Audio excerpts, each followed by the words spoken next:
Barnaby Jones, a Quinn Martin production, starring Buddy Ebsen. Also starring Lee Merriweather, Mark Shera, with guest stars Morgan Fairchild, Quinn Rediker, Melody Johnson, Dennis Robertson. Tonight's episode, A Dangerous Affair.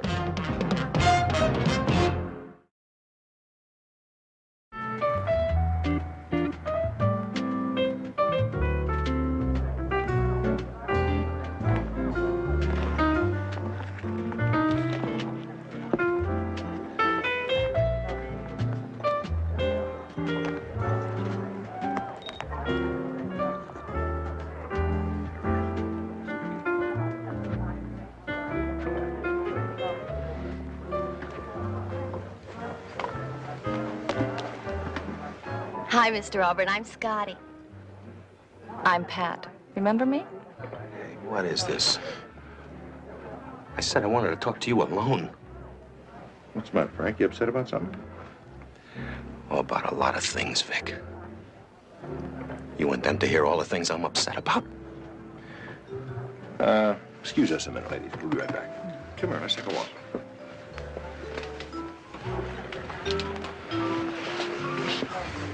Would you take care of these two ladies for me, please? Thank you. Oh, do you have shrimp cocktail? I'm just bananas about shrimp cocktail. Daiquiri, thank you. All right, you want to know what's on my mind? Wait a minute. Come here.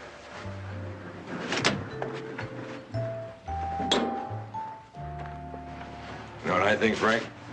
I think you're a little loaded. Breathe some of that night air. Make you feel a lot better. Look, do you mind? What I don't need is any more of your glad-handing super salesman stuff. All right, Frank. Let's hear it. What's eating you? What would you do, Vic, if I told you that I wasn't ordering one more stitch of clothes from you? Not one lousy thread. Well, Frank, I expect I'll think of something. Yeah, sure. Like get in touch with my wife. Hmm? I guess you didn't hear about my wife, Vic. She died 3 weeks ago. Sympathy, is that what you want? Not that easy. What I want is you out of business.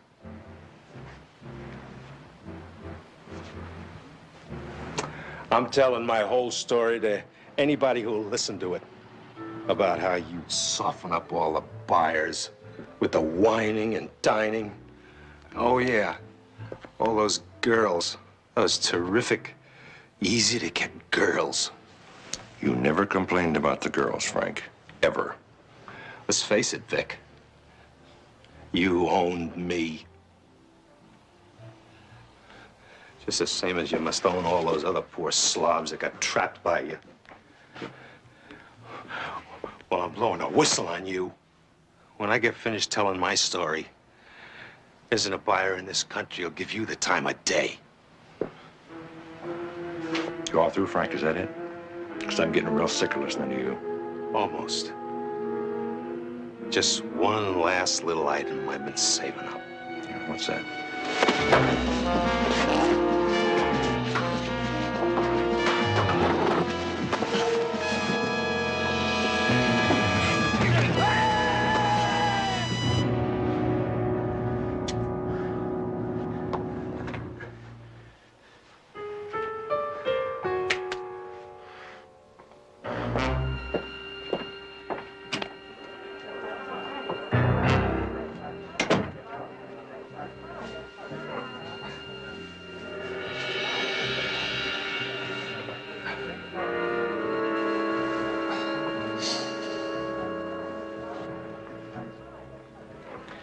Look, I'm afraid the party's off tonight, kids. Oh, what's the matter, Vic? Well, it's Frank. He's really depressed. Turns out his wife died a few weeks ago. Oh, the poor guy. Yeah. So, He left, and he sends his apologies, but let's call it a night, shall we? Come on. Gee, that's too bad. I was really looking forward to dinner. The shrimp cocktail was super.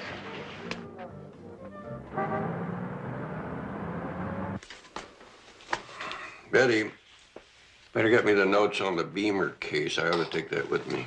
Well, that should be in the inactive file. The Beamer case? Which one was that, Barnaby? Well, that's a case where I identified the 19 different kinds of weed pollen to establish that the suspect had been at the scene of the crime. Yeah, how could I forget? Go. Thank you.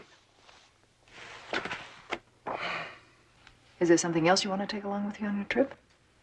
I'm just wondering whether I ought to go to San Francisco with that new case of California Meridian. Barnaby, you've been looking forward to this conference since the day you got the invitation. Yeah, boss, you said yourself all the top forensic chemists in the country are going to be there.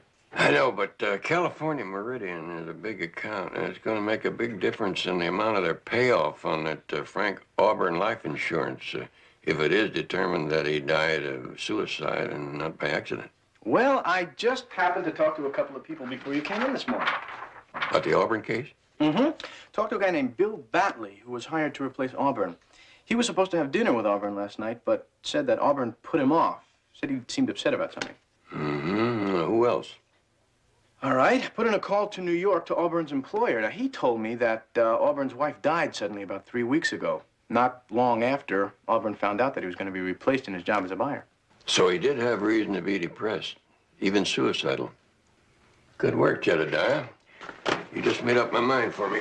Got your trip? Yep, I'm going. You just keep running with that ball, boy. You're doing fine. Have a good trip, Barnaby. Enjoy yourself. Yeah, boss, maybe one of those forensic chemists will be a cute lady.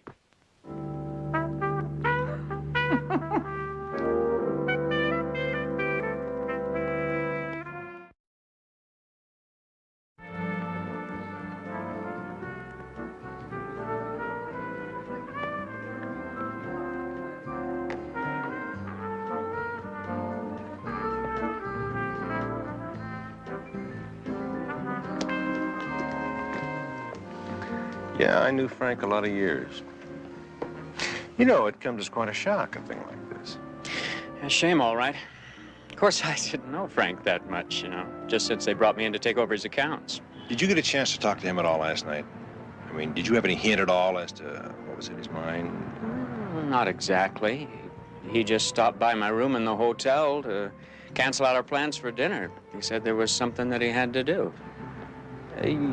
You don't think it was an accident, do you? No. No, not the way I read it. Well, the guy just felt there was no reason for going on. Here. To the living, Bill.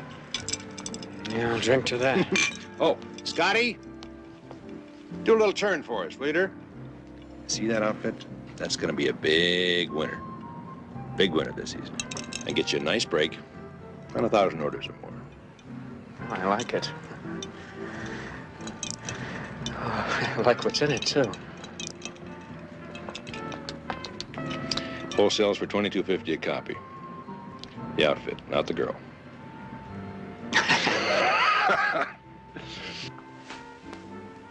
Thank you very much. Who's that? Excuse me a minute, Bill. Mr. Chambers. Yeah, you're, J.R. Jones. I'm a private investigator. I'm working for the insurance company that carried a policy on Frank Auburn.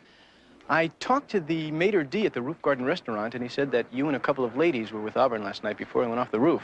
Yeah, you picked a lousy time to talk to me, pal. I'm right square in the middle of a showing here. It'll just take a minute, sir. I want to know what kind of frame of mind Auburn seemed in, if he was drunk or whatever, that kind of thing.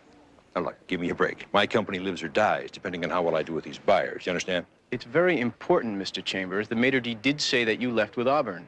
I walked him to the elevator, came straight back to my table. Now, if you want to know any more than that, it's going to have to be later. Do you understand me? Oh, no, wait a minute. Look, why don't you let me talk to the girls who were with you in Auburn last night? These girls are busier than I am with the changes and talking to the buyers. Now, look, I don't mean to seem abrupt with you, but go away. Do you understand me? Thank you.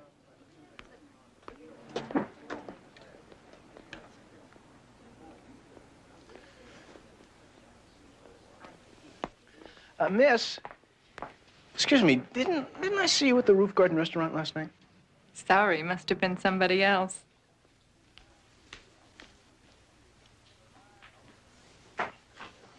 Hi. there. Hi. Didn't I see you at the Roof Garden restaurant last night? Oh, were you there? I don't think we met, did we? I'm Scotty McKay.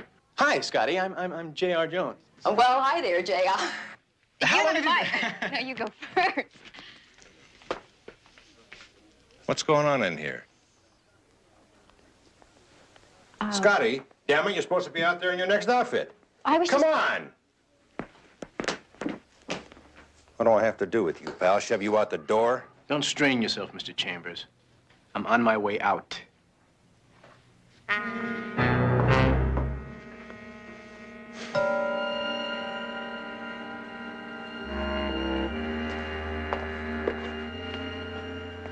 Hey, I'm awful glad you could come, Bill. If you have any trouble at all, give me a call, all right? No problem. All right? Super. Glad you could come. Oh, Scotty.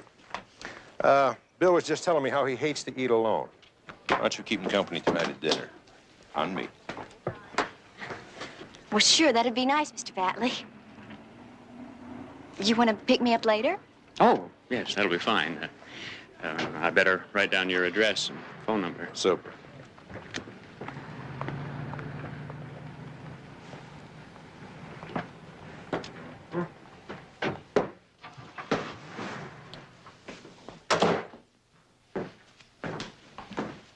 Don't be in such a big hurry. Oh? Would you like me to hang around? Yeah. Why don't you? Sit down. I'll fix you a drink.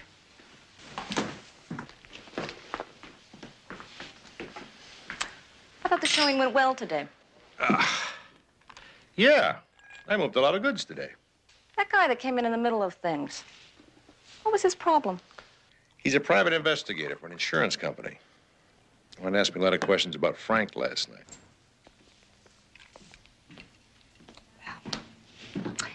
You put that away and relax. That feels good. Do that again.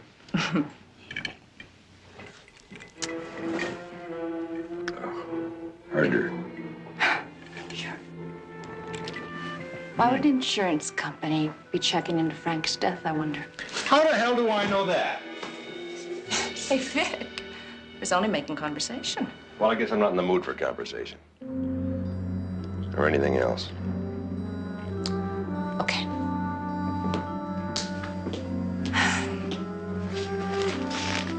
Later, then. Yeah.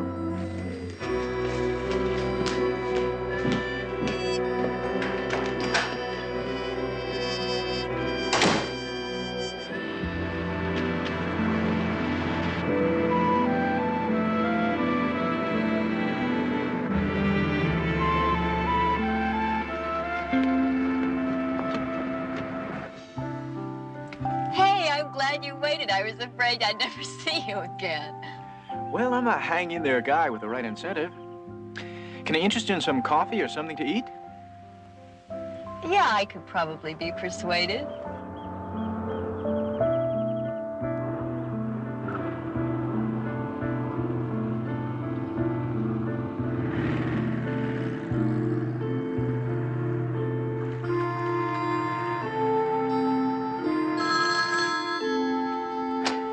Yeah. Vic, I just wanted to let you know. That investigator from the insurance company, he's more persistent than you thought. What do you mean? He must have waited around for Scotty. I just saw him talking to her. Probably picking her brains for anything she could tell him. Okay, Ben. Thank you for the call. I owe you one.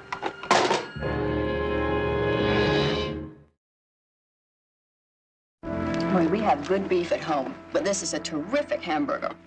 Where is home? Montana, little town called Whitefish. The biggest claim to fame is the local lake. Only place in the world you can get fur-bearing fish. Fur-bearing fish? On account of it gets so cold in the wintertime.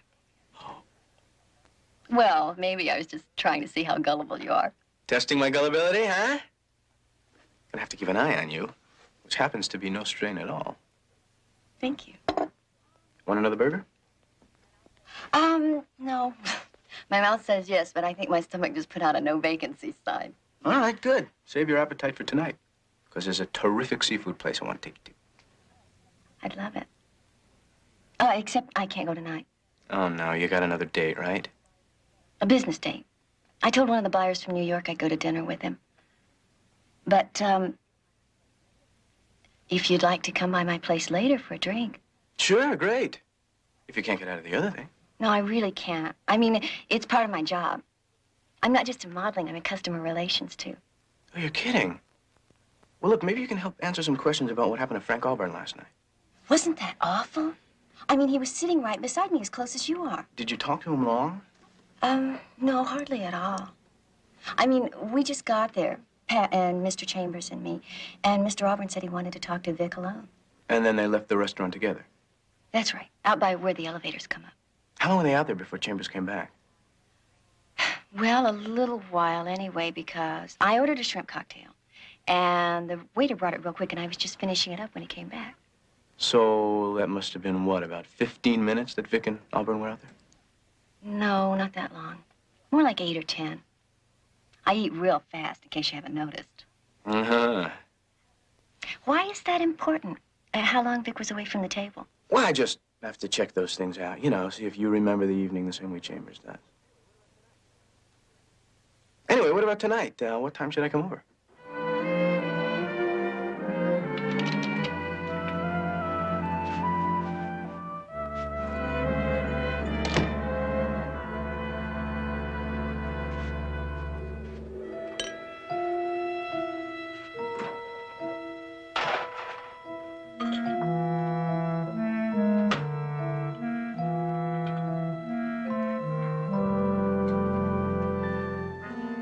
Well, for Pete's sake, you could at least knock before you come in.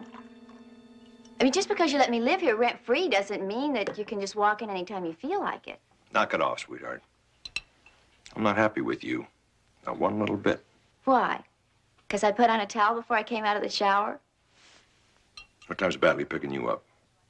Oh, he's not. He called a little while ago. I'm supposed to meet him at his hotel, and I'm running late. What do I have to do for a little privacy around here? Dress in the closet? I seem to remember some magazine shots where you weren't exactly losing any sleep over your privacy. That was in front of a professional photographer for money. It's called modeling. Forget it. What do I have to do? Hit you over the head to get your attention? I'm steamed at you, kid. I ain't kidding. Why? What did I do now? You met with that private investigator after the showing today, didn't you? I don't like that kind of sneaking around, Scotty. Sneaking around? Whoever told you that I met with JR must have been camped out in the trunk of my car. I think that's pretty sneaky, isn't it? Besides, what's wrong with meeting him? He's a nice guy. He's working for an insurance company. Listen to me. Listen very carefully. An insurance company looks for an excuse to cancel out a policy. So they hire a private investigator. But this guy is solid trouble.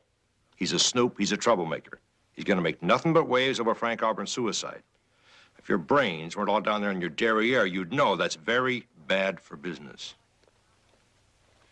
JR is not what you said. He hardly asked me anything about Mr. Auburn. Good. Don't tell him anything about Mr. Auburn. Don't tell him anything. Matter of fact, don't even see him at all. Ever. Mr. Chambers, sir, my American history teacher told me that Lincoln freed the slaves. Get out of here and show Batley a real good time. If you want to read my mail, it's on the end table.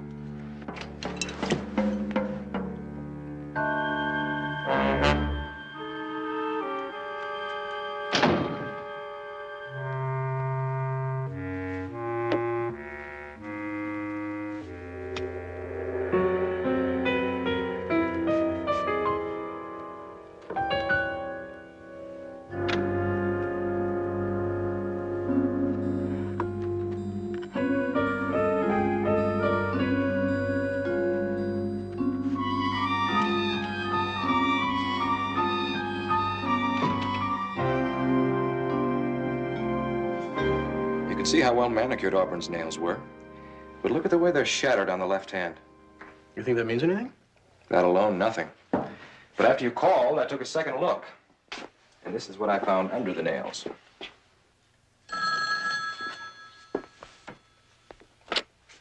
Coroner's office, Assistant Medical Examiner Wayburn speaking. Yes, he's right here. Long distance from San Francisco. Can't really tell what that is. Hello? Hello, Jedediah. Betty said I'd find you here. How you doing on the Auburn case? Well, I'm not really ready to hand in my report yet, Barnaby, but I've been hounding Mark here at the ME's office, and I think he finally found something that deserves a closer look. Like through your microscope when you get back? It sounds very interesting. I'll be in on the first plane in the morning. Okay, talk to you later. Goodbye. Well, here we are. Certainly was nice of you to see me home, Mr. Batley. I gotta come in and call a cab, right? I mean, we don't want to say goodnight out here in the hallway, do we? No, I guess we don't.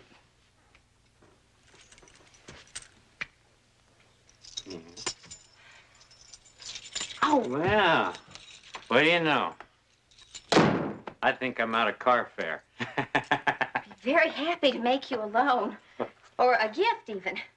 Or, here, just take my car. On second thought, not my car. You're not being nice to me, Scotty. You're supposed to be nice to me. I think I used up all my nice at dinner. You mean to tell me that you don't do anything for Vic Chambers' big customers? Huh? I am gonna tell you that you better keep your hands off me or I'm gonna get really mad. Oh? Oh, mad, eh? You into that kind of trip, huh? Well. Mr. Batley, please stop and think what you're doing. Yeah, you're right. You're right. We're wasting time. Mr. Batley, please stop it! Mr. Batley, stop it! Who's that? My boyfriend. You better get out of here right now. Get out of here, my eye. I'll take care of your boyfriend. Hey, Junior. Are you all right? Did he hurt you? No, I'm all right. I'm just glad you got here when you did. Let me call the police. No, not the police. He's a buyer. A buyer? Scotty, you still gonna do business with him after what he tried to do to you? J.R., just get him out of here, please. Just make him go away. All right. Come on. Oh, you really blew it, baby. You know what I'm gonna buy from Vic after this? Not one lousy zipper. It's okay. Oh, please don't leave me alone, J.R.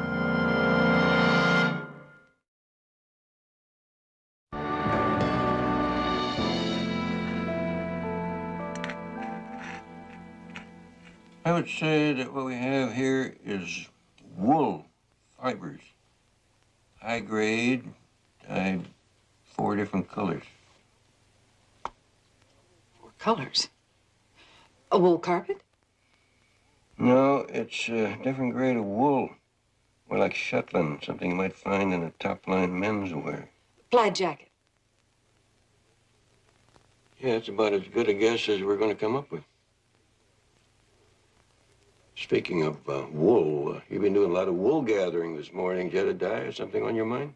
Yeah. Somebody, I guess I ought to say.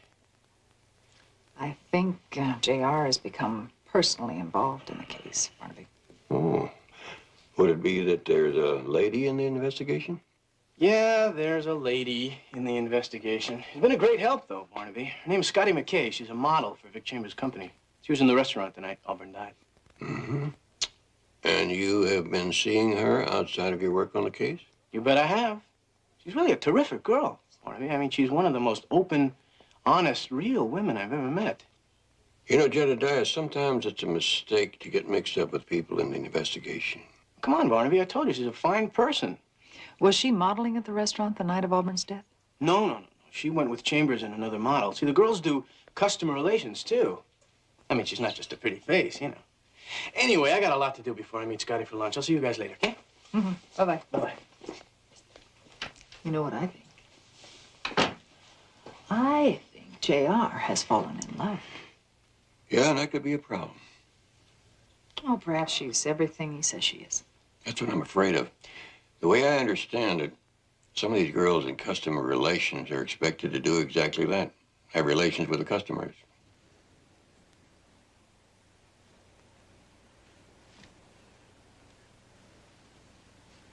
Here's the part I like. Will you start tearing off her clothes? Turn the thing off.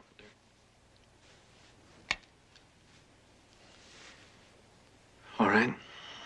What do you want for the tape? Are you kidding? You think I'd part with this little gem for any amount of money you could come up with? No way, pal. You could never afford it. Hey, look. Do you know what they'd do to me if my company ever saw that? Not to mention the police. I mean, they're a little touchy about attempted rape these days. All right. What do you want already? Well, for openers, that order that you want to cancel. What do you say we double instead? Okay. You got it.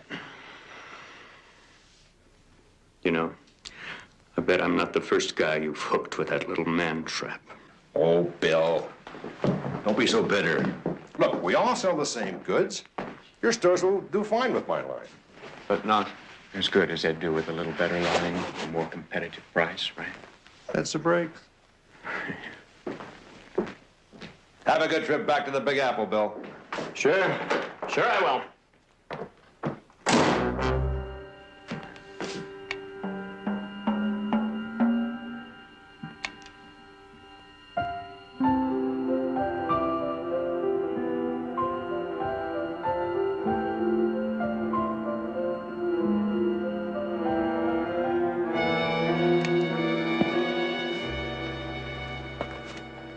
Relax, kiddo. Batley just gave us a large order. Gonna get your bonus after all. He did. After last night, I can't believe it. He said he'd never order anything from you, ever. Yeah. Must have changed his mind. Boy, you are a terrific salesman, Mr. Chambers. Listen, I'm not mad at you anymore. Forget all that. Now, I've got a very important and a very nice job for you. Now, this is a job a lot of girls would break their back to get. How would you like to see Hawaii? Hawaii? Oh, I've always wanted to go. What's the job? Well, I haven't got it set up yet, but you've got to be there when it breaks. Now, get home and get packed. I'll send over your tickets and lots of walking around money. When am I supposed to leave? This afternoon, first plane I can get you on. Gee, I don't know. What do you mean you don't know? Well, I mean, I'm still pretty new at this. Maybe one of those other girls you mentioned would rather go. No, you're the girl that I picked. I want you on that plane today. Well, Mr. Chambers, the truth is I just met this really nice guy, and I'd really rather not leave town right now. I'd really rather you got yourself on that plane today, or you really rather can start looking for another job. You're the boss. Go back. It'll be lots of fun. Okay.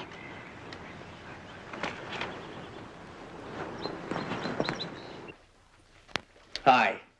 Hi. Where do you want to have lunch? Look, I've got some stuff for sandwiches. Why don't we just have lunch here? Okay, whatever. Listen, is something the matter? You're not your usual bubbly self. Well, I guess nobody bubbles all the time. Get a little draggy if they did. You know, you're right. Come here. And what's that for? Because I like you with or without bubbles. I like you too, JR. A lot. Any chance you could get away for a while? Maybe. How come? Well, I just got a job in Hawaii. And Mr. Chambers says I have to leave right away. Hawaii? Suppose I could wangle a few days out of Barnaby. Is that why you're so down? Because they're sending you away someplace, huh? Well, it's just that it's never been so perfect before, you know, with anybody. You mean that? Scotty, don't say another word. I'm going to Hawaii if I have to swim. Honest? Uh-huh. Fantastic! Oh, well, I guess I better start packing then. Can you make the sandwiches? Sure. Thanks. Now, listen, I'm going to have to stay here a couple of days to clean up this case I've been working on. Oh, which reminds me. Do you remember what Vic Chambers was wearing in the restaurant that night? Oh, gee, I don't know. I don't notice men's clothes that much. All right, well, let me see if I can give you a clue. Was it a plaid wool jacket, blue, white, gray, and red? I think that was it exactly. How'd you know that? Educated guess. If I can only lay my hands on that sport jacket, I think I could really nail him. Nail Mr. Chambers? I don't understand.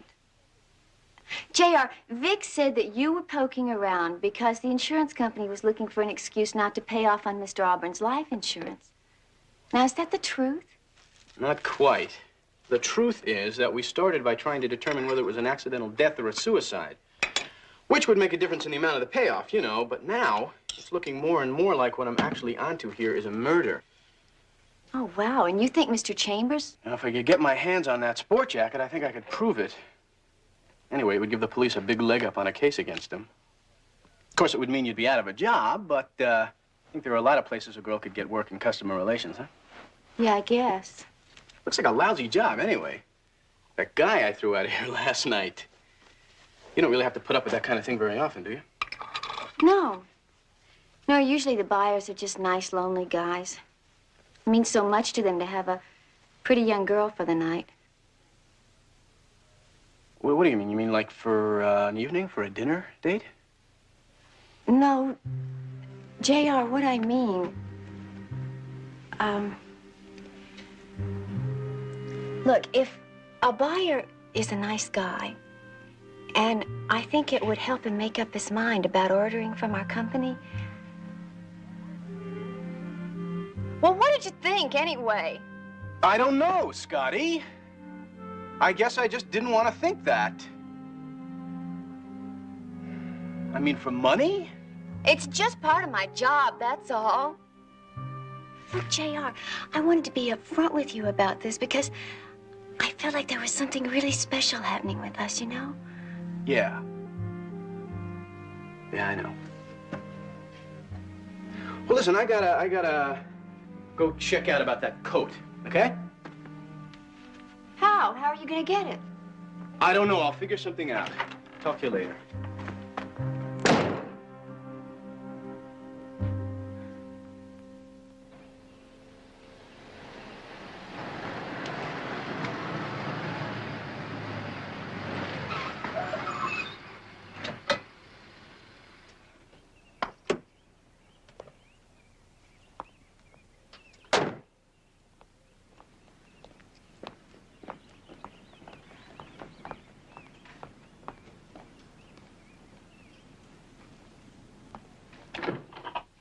Hi there, anybody home? What are you doing here? You're supposed to be on that plane to Hawaii. Well, that's what I wanted to talk to Vic about. I still don't know what he wants me to do over there. Vic's always in his office this time of day. You know that. Scotty, he wants you on that plane. I got that, Pat. Maybe I'm also beginning to get why he wants me out of town all of a sudden.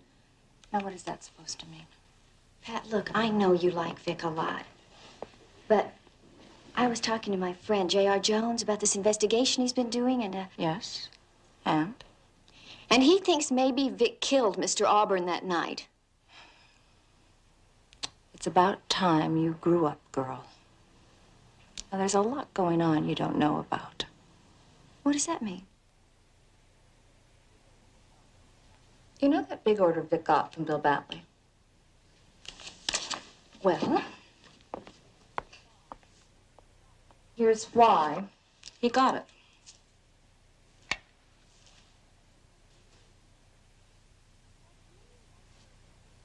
That's me. And that creep Batley. Vic showed this to him, and he practically bought out the factory. Naturally.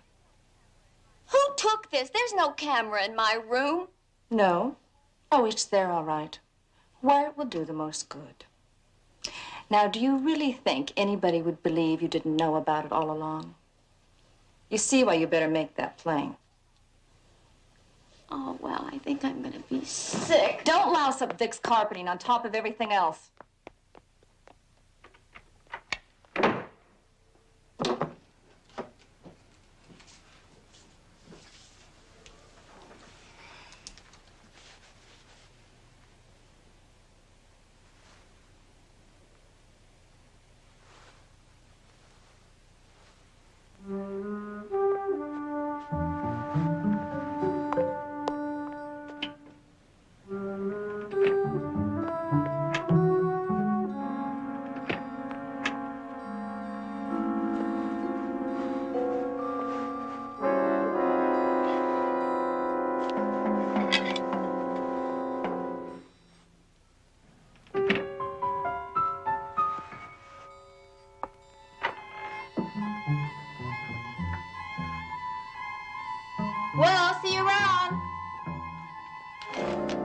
have you got there?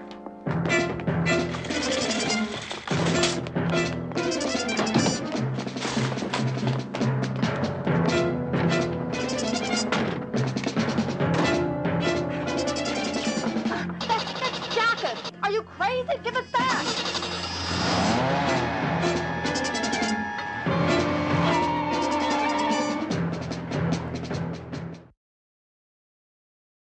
Maybe you're expecting too much from the young lady, knowing the kind of work she's into. Work?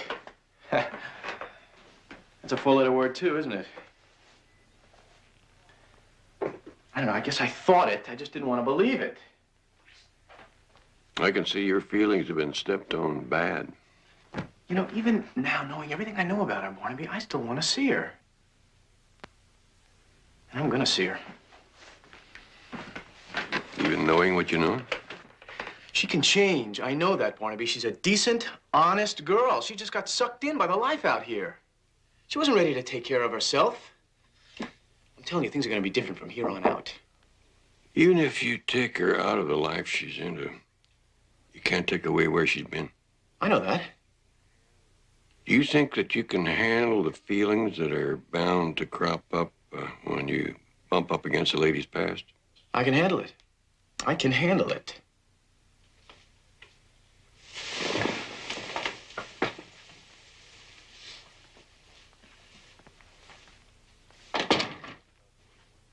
I hope it all works out the way you wanted, Jedediah.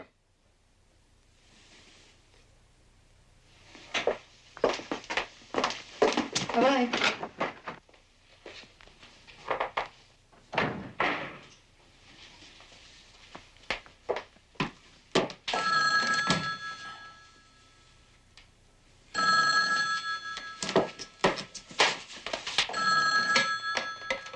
Barnaby Jones Investigations. May I help you? Just a second, please. JR. I think it's Scotty. Scotty. JR? I got it. I went to Vic's place and I stole it right out of his closet. You did what? I got the coat. Vic's plaid wool jacket, the one you said you wanted. You still want it, don't you? What, are you kidding? Where are you? That restaurant, the one where we had a hamburger yesterday. All right, Scotty, don't move. Stay right there. I'm on my way. JR, where are you going? I think Scotty just wrapped up the Auburn case for us.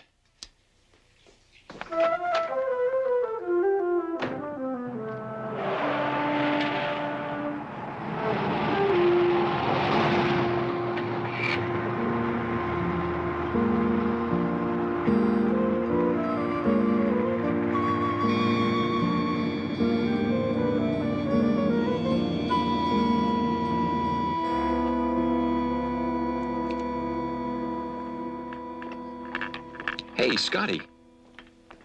Oh, hi, Peter. Working here again, huh? Haven't left. Oh, I heard you were in yesterday when I was out on an audition. Somebody said you had a new guy with you. Looks serious. Yeah, he's coming over right now. Except I don't know how serious it is anymore. I thought you looked shook about something. Here. Just what the doctor ordered. On the house. On you, I bet. Now, you can't afford this. Who says? That audition? I think I got the part. Besides, this is the cheapest wine we sell. Come on, drink up. Thanks. You are a nice guy. And a friend.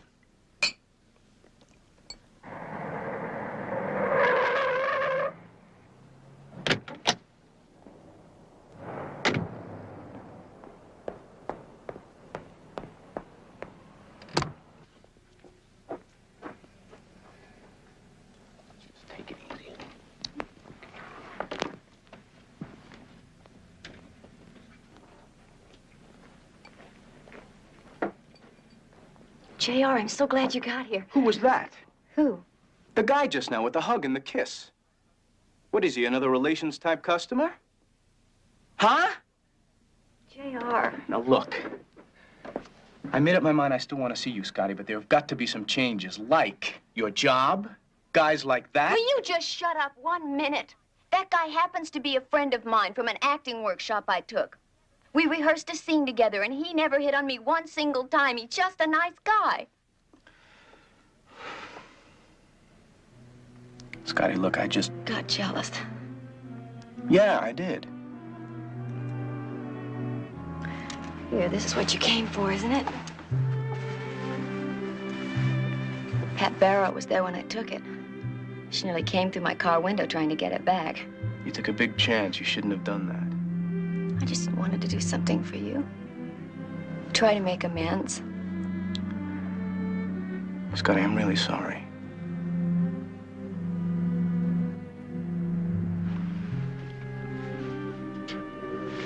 What is it? You see that tear? I will bet that's where Auburn dug his fingers in before Chambers threw him off the roof. Come on. The fabric in this sport jacket matches the fibers I found under Auburn's fingernails. I got a feeling Chambers is going to prison for a long time. You keep up that kind of talk, and I'm going to start taking it very personal. JR. You shut up. If it hadn't been for you, you'd... Never mind. Now listen to me very, very carefully. My car's out in the lot, and we're all going out together. Move.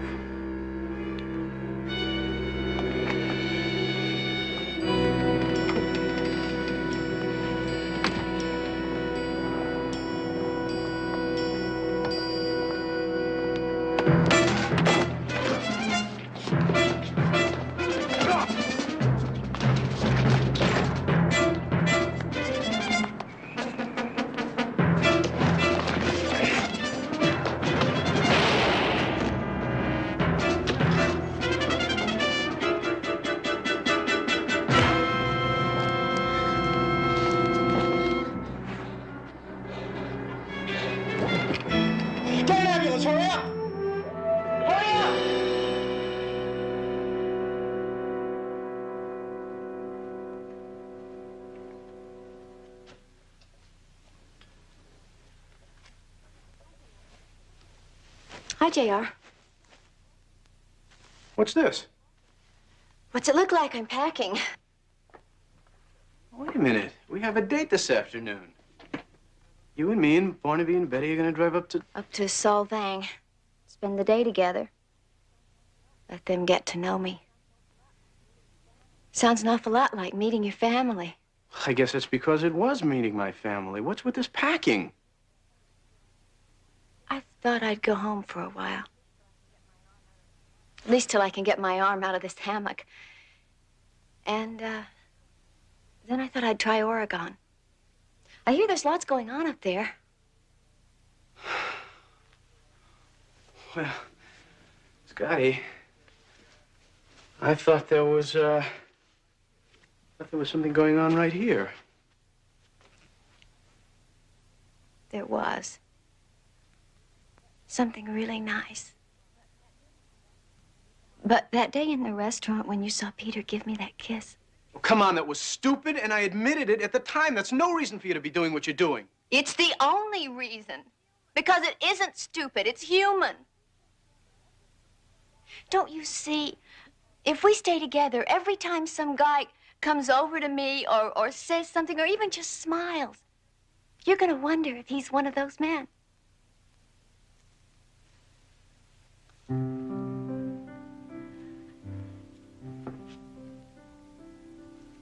You know I'm right. Please go now.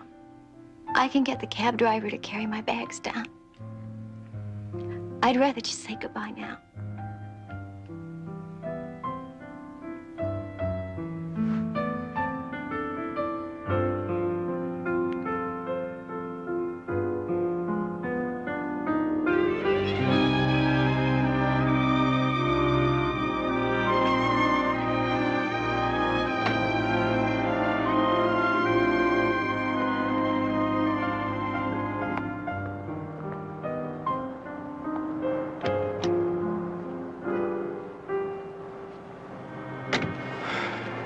No, Scotty? No, she's going home. She said it wouldn't work because of her past. I'm sorry I didn't get to meet her. I'm sorry, too, Jedediah. She sounds like the kind of person we'd all have enjoyed knowing.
Barnaby Jones, a QM production.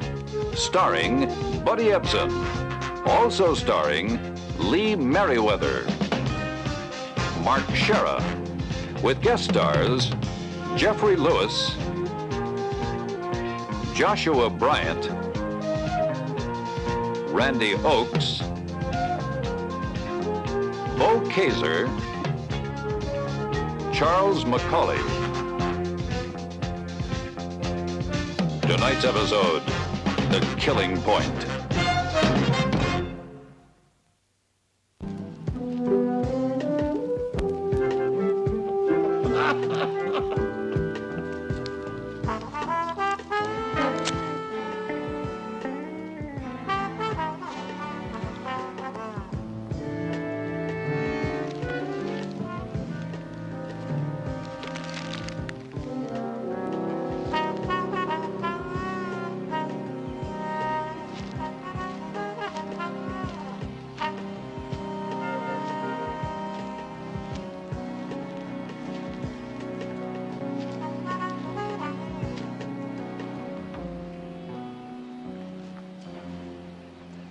Mr. Gannis. Oh, Mr. Harmon. You're right on time. I left my watch in a repair shop, but you look to me to be a punctual man, so I make it to be 4:30. Precisely. Now, perhaps you'll explain the purpose of this cloak and dagger rendezvous. You were hired for a very simple bit of detective work. Did you find the girl? Ah, Ursula Brown.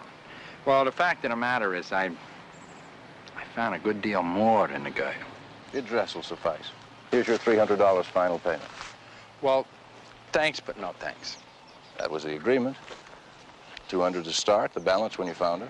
Yeah, sure, I know that, but the fact of the matter is that I don't think you've been, shall we say, purely honest with me, Mr. Harmon. Now, what I'm trying to say is that that little blonde, I think, disappeared with a lot more than Mr. Kirkland's heartstrings. My employer's motivation for finding the girl is of absolutely no concern to you.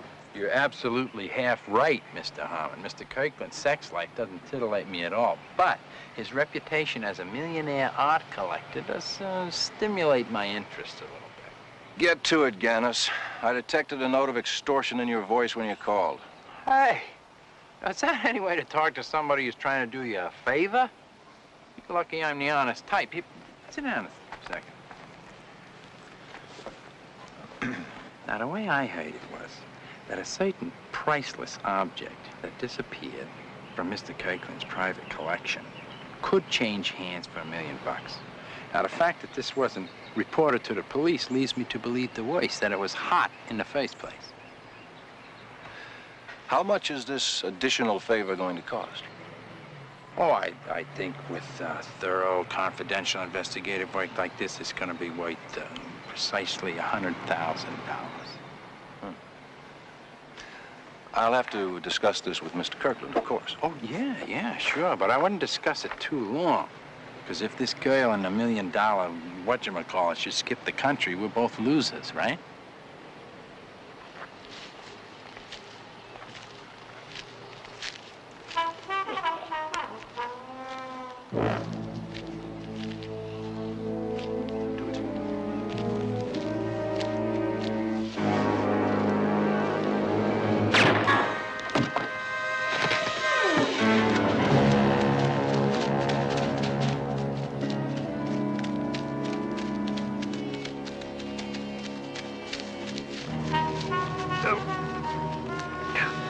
Oh, thanks. Thanks a lot. It's okay. It's okay. Some mugger in the park. Thanks a lot. It's okay. Thank you.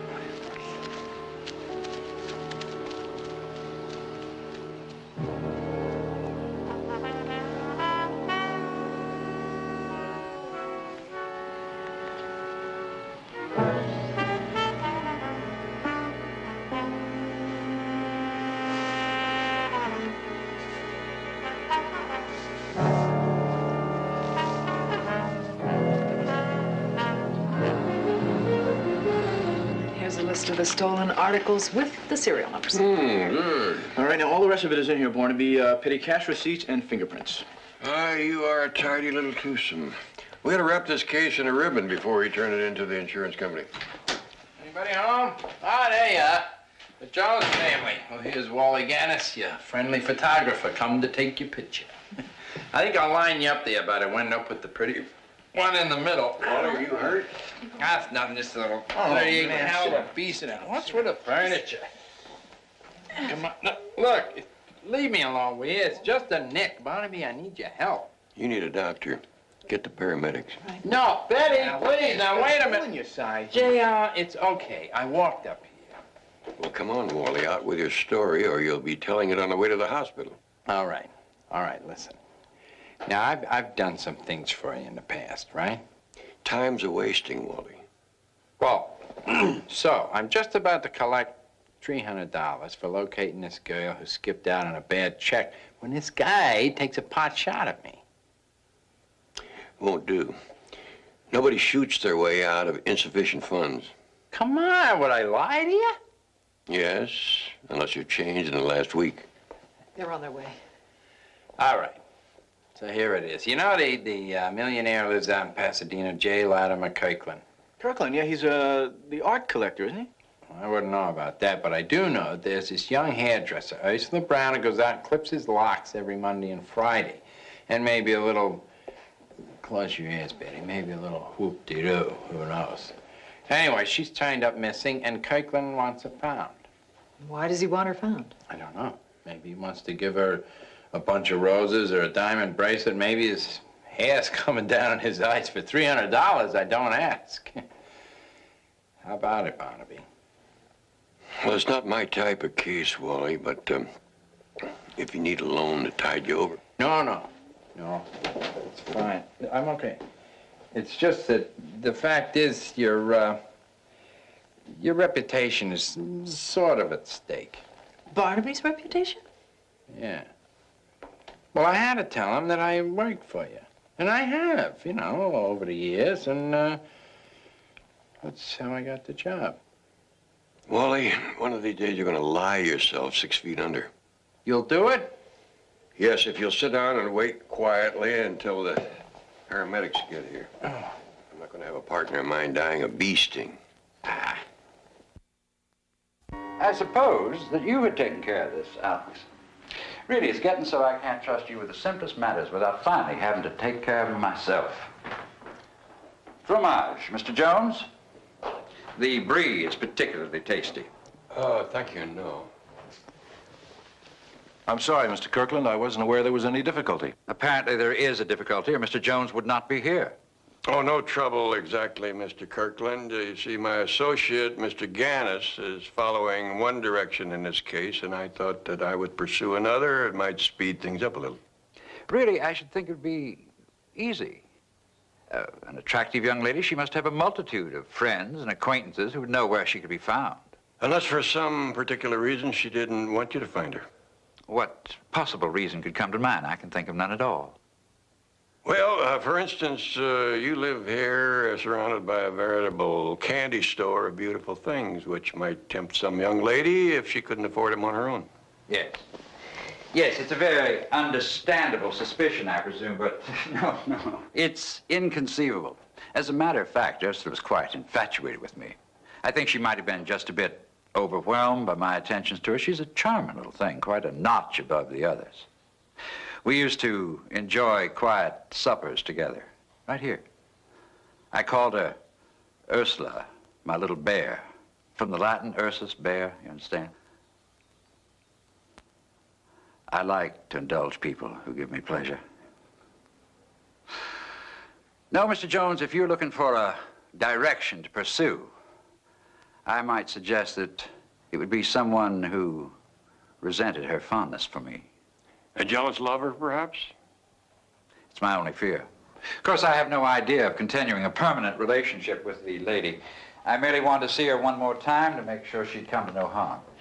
You did tell all this to that Gans person, did you not? No, sir, I didn't go into your personal reasons for wanting to find her. Perhaps I should have. It might have helped. A picture of the young lady might help. Do you have one? As a matter of fact, I do. In one of her more impulsive moments, Ursula made me a present of this rather intimate memento.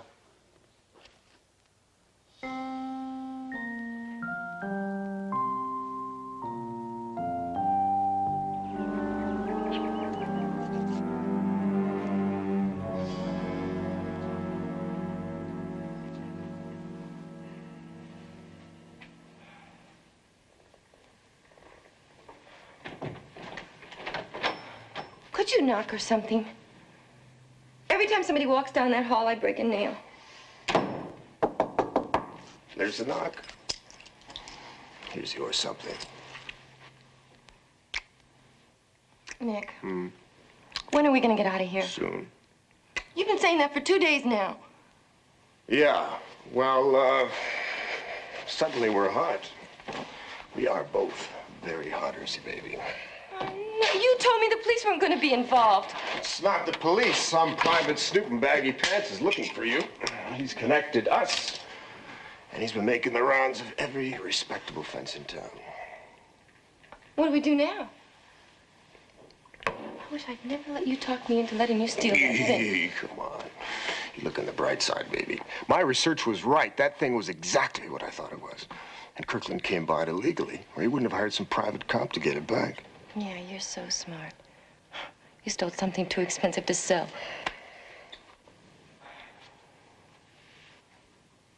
I wish I hadn't listened to you in the first place. You just used me. You made me play up to that old coot just so that you could... I'm no thief. Oh, come on, baby. Taking something from somebody doesn't belong to isn't stealing. It's just a change of possession, right? Look, Los Angeles may not be able to fence it, but I've put out feelers. Guys in New York, Miami, people with piles of cash just waiting to launder it on a deal like this. That little trinket we've got is worth $1 million to somebody, baby. It's worth parking it in this bed a few more days, huh? Huh? Yeah.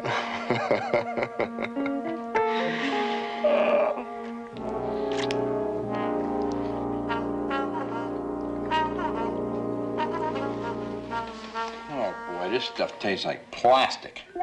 I can see why. You just ate the plate. You tell the doctor I don't belong here.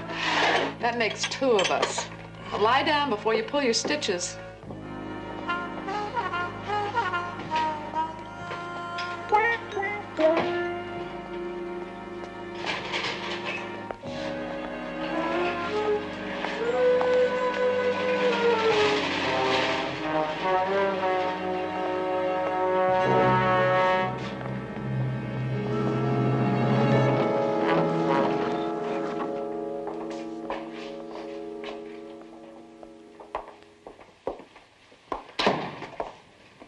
Hey, how we doing, partner?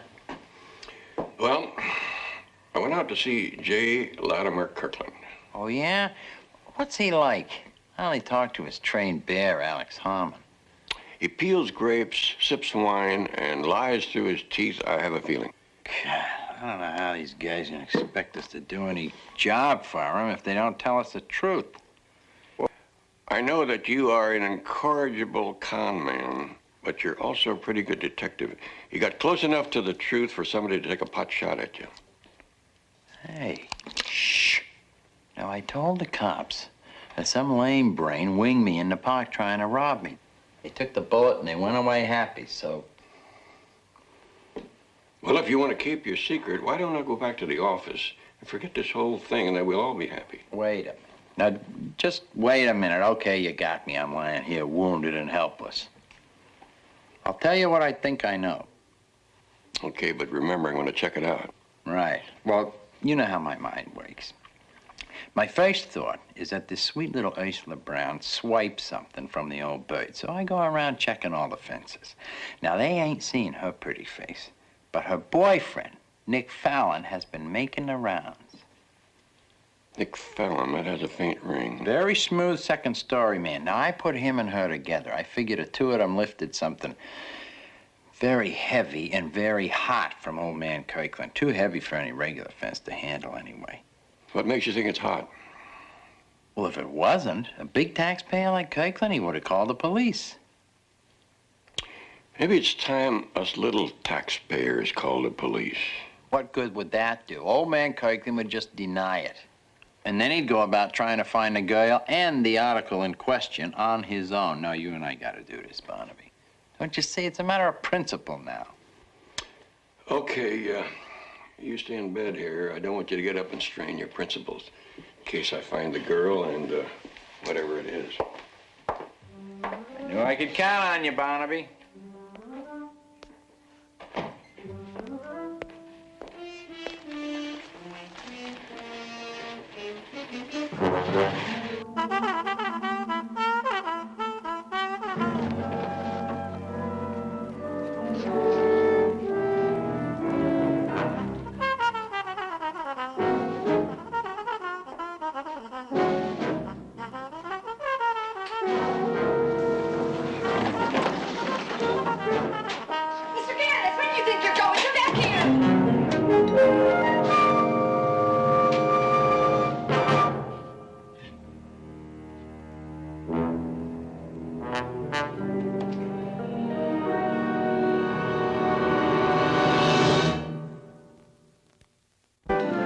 Really, Barnaby, you have no cause to come in here time and again with these defamatory insinuations that I run some kind of illicit trading post.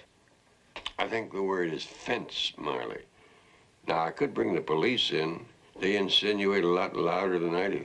2 isolated incidents. I came by the Roundtree Emeralds and those Shakespeare folios in complete innocence. Glad to hear it. Did a Nick Fallon innocently try to sell you anything within the last few days? This is not a police matter. Not yet. Well, Fallon wouldn't say. But he does his homework well. He is a very astute student of collectibles. Yes, I understand he does his collecting at night. Well, I wouldn't know about that. All I know, well, he said the item was a national treasure of Italy, worth $1 million. You know, I wouldn't touch such an article, Barnaby. Meaning you couldn't lay your hands on $1 million soon enough to please Fallon. There you go again. Did anyone else ask you about this little treasure? Yes. That despicable Walden Gannis. In fact, he said he was working with you. But I didn't believe him, not for a minute. Well, you've always got to add a little something to or subtract a little something from anything that Walden tells you. Where do I find this Nick Fallon? Well, operators like Fallon don't have addresses in the usual sense. They seem to shun numbers.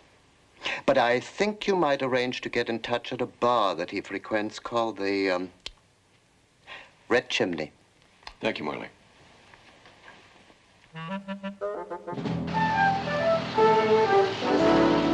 Well, if she should report back for work, would you please have her call that number? I'd like to make an appointment. Thank you. Now, did I just hear you try to make an appointment with a hairstylist? If she clipped J. Latimer Kirkland for $1 million, I'd like to have a look at her scissors. What did Wally say? Dear Wally didn't say so much as a goodbye when he walked out of the hospital this afternoon. That son of a gun. I could have bet on it. He got you to do his work for him, and now he's going to follow you around and wait until you're close and then slip in and take all the credit. It's not the credit I'm worried about. It's that Italian trinket. Wally has been looking all his life for the pot at the end of the rainbow. Oh, no, you don't think Wally? Will you look at that? My. Is there a wedding someplace? Look, I know small talk. I'm in town for 2 days. If Fallon wants to do business, I'll be here at 2 o'clock. If he's not on board, the good chip lollipop sale's out. Not bad, did I? John Jacoby. At least the bartender at the Red Chimney Bar bought it. He agreed to contact Fallon for me. I don't suppose he told you Fallon's address. I asked. He laughed. I pretended like I really didn't expect to find out. Well, if we know that Nick Fallon spends time at that bar, there's bound to be others that can figure it out, too. Like Wally Gannis. Now, I think he was around the bar asking for Fallon from what the bartender tells me. That could mean that whoever took a shot at Wally is also familiar with that watering hole, so be careful. Well, I've already got my pitch worked out, Barnaby, but if Fallon shows up and he wants to do business, you're going to have to be right in the middle.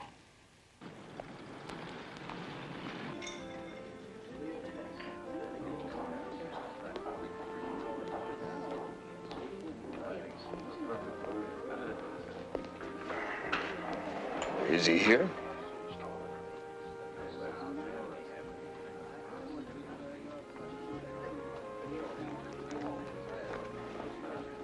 Thank you, Harry.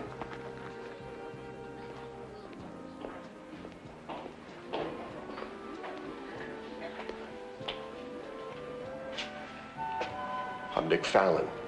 You looking for me? Sit down, we'll find out. Harry says you wanted to see me. What about? I'm interviewing candidates for the Thief of the Month. I thought you might be in the running. Yeah? Who says? Oh, look, I don't have time for 20 questions. My people are interested in antiques. When Marley Nettle runs across something he can't sell in his shop, we hear about it. Now, why don't you tell me just what is so special about you that I should give you $1 million of my boss's hard-earned lifetime collection of small bills, Well, you don't look like a bag man. That's because I'm good at it. I got 2 hours, Mr. Fallon, to catch a plane, which really doesn't give you too much time to impress me at all. Now, you want to play show and tell or not? Okay. Okay, I'll give you a call in 10 minutes, and I'll tell you where you can see the merchandise. Bring the money. You're the nervous one. You pick the place. Don't get hysterical. I'm going to bring a friend. No way. Relax. I wouldn't know a Grecian urn from a flower pot. I just want our expert to appraise it and tell me what kind of a bargain we're going to get. All right. Just don't try anything funny. Learn to trust, Mr. Fallon. If you prove reliable, we might do business again someday.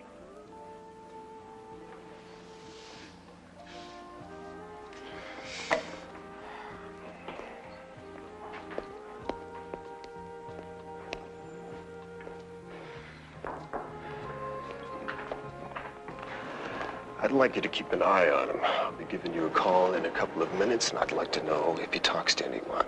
Okay? Sure, I ain't going anywhere. Thank you, Harry.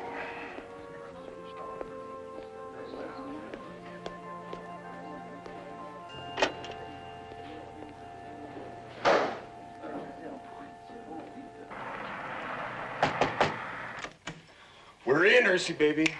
In an hour, you can start packing. You're going bye-bye at the Millionaire. Are you sure he's on the level? What did I tell you? All I'd do is put out the word and they'd come running. Here, hold the baby.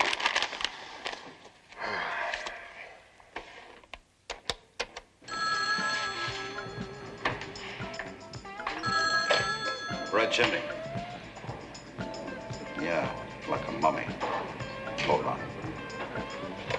Hey, Mr. Jacoby. Phone call.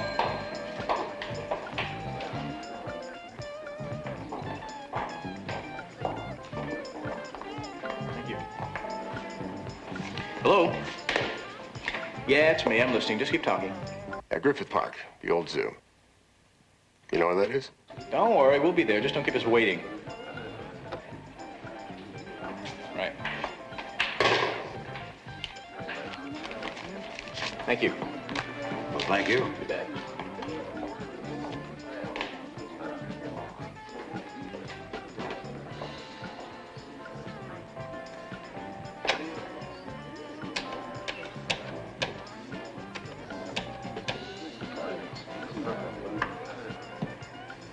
Yeah, this is heavy. Sounds to me like you might be interested in the old zoo at Griffith Park. The one they closed down some years back.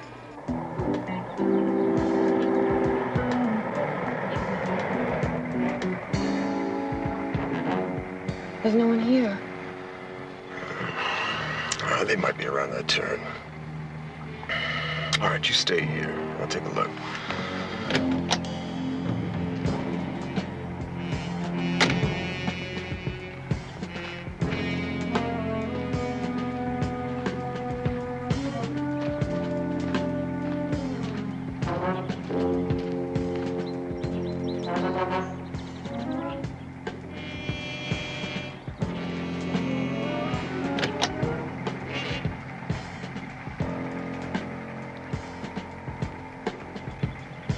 Nick?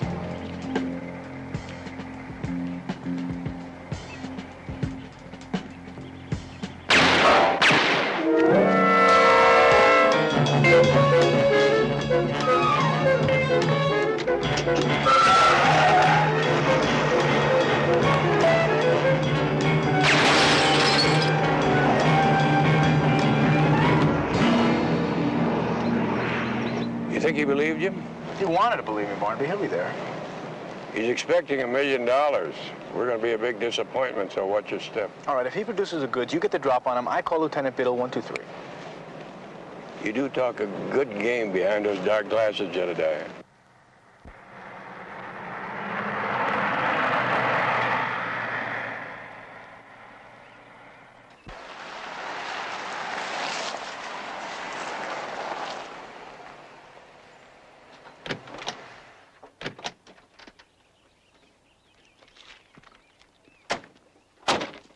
We might have been a little long getting here.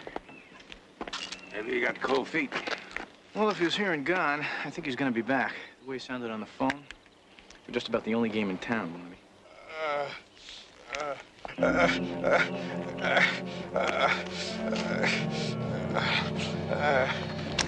Fallon! Easy now, Rick. Take it easy now. Easy.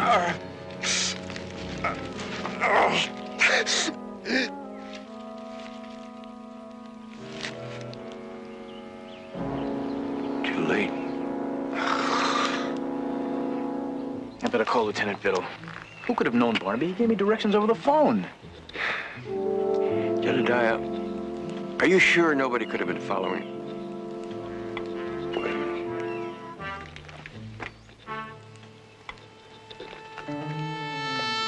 There's only one person I know that plays with matches exactly like that.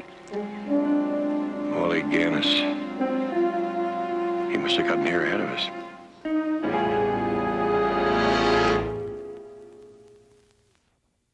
Hey, the gang's all here. Bet you've been wondering where I've been, huh? Alden, Gannis, I could throttle you. I think I can guess where you've been. First, you took a walk out of the hospital. Yeah, well, you know me. I can't stand a confinement. I go buggy in no time behind four walls. Well, one of those four walls is going to be all bars unless you can come up with a great alibi. How long were you following Fallon? Hey, now, wait a minute. Hold it. I arranged a meeting with him. He'd been shot by the time we got there. He died before we could get help. He was alive? Did he say anything? No, but this told us a lot. This is one of your matches. Now, do you want to tell me how it got there, or do you want to tell Lieutenant Biddle? Come on, enough with the thumb screws already. Now, just wait a minute. I told you. But let me explain. Yeah, I did get a fix on Fallon, so I followed him. But then I lost him in some neighborhood. I couldn't tell where he went. But then I saw him again getting into his car, and he took off. Again, I followed him to Griffith Park. Again, I lost him by the zoo. But the next time I saw him, he was laid out. And I thought he was dead. Crossed my heart, or I would have called for help. Wally, I'd like to believe you, but you don't make it easy. Oh, come on. Will you, Barnaby? Would I have shot Fallon and then taken all his stolen property and come in here and bared my soul? Yes, if you thought you could get away with it. Yeah, you're probably right. You got a mind like a steel trap, Barnaby, but I'm telling the truth. Well, if he doesn't have this $1 million, whatever it is, maybe Kirkland got it back his own way. And there's only one person I know of who could tell us that. Right back where we started, the girl, Ursula Brown.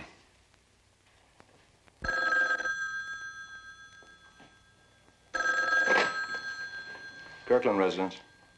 Hello? May I speak to Mr. Kirkland, please? Mr. Kirkland's in the garden at the moment. Miss Brown? Yes. Would you tell him I'd like to talk to him? It's really important. This is Alex Harmon, Ursula. I think perhaps I'm the one you want to talk to. I know all about the stolen property. Do you have it? Yes, I've got it. I didn't want a thing in the first place. All right, I believe you.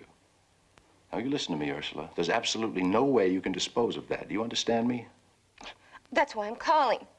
I don't want it, I tell you. I've had enough. Good girl. Do exactly as I say. You return it to me, and I'll pay you $25,000, no questions asked. Is that satisfactory? What? 25,000? 50 then. Not 1 penny more. Agreed? Sure.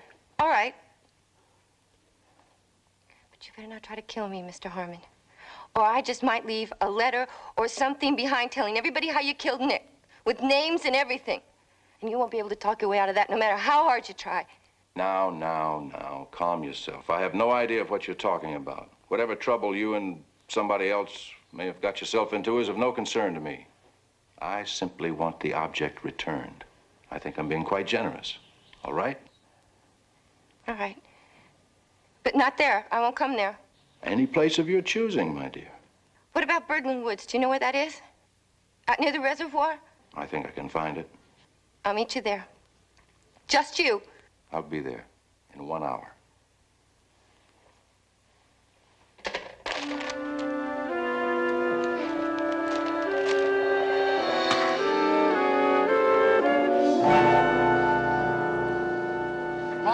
My, Mr. Jones. First there was one detective, then there were two. Now there are three. Are you sure you aren't embellishing this matter just a little too much? I don't think so, Mr. Kirkland. You know a Nick Fallon? No, I'm afraid not. Why? Nick Fallon was Ursula's boyfriend. I never pried into her past. We're not talking about the past, Mr. Kirkland. He was still her boyfriend up to about 3 hours ago. Just who is this, Fallon? He's a thief. Second story man. He got his hands on some very expensive art object and wanted to sell it for $1 million. I set up a meeting to see it, but by the time we got there, he'd been shot and killed. Shot and... You mean murdered? Are you really that surprised? What do you mean? Are you sure that the art object doesn't belong to you?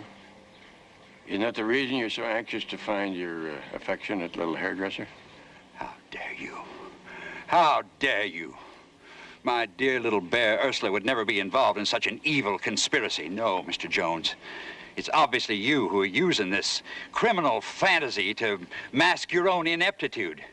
If you cannot perform a simple task like finding a missing girl, then say so. Submit your bill. I'll find someone with the competence to do the job. Oh, you'll get the bill, Mr. Kirkland, after we find your little bear.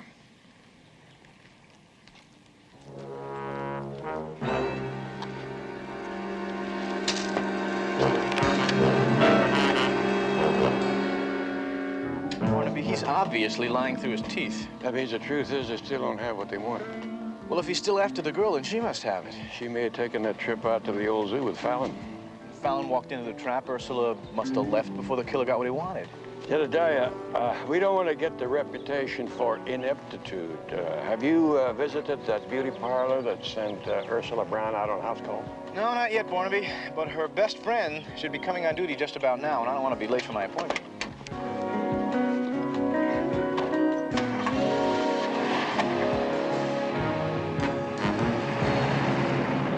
You don't have an appointment. Laurie, look at me.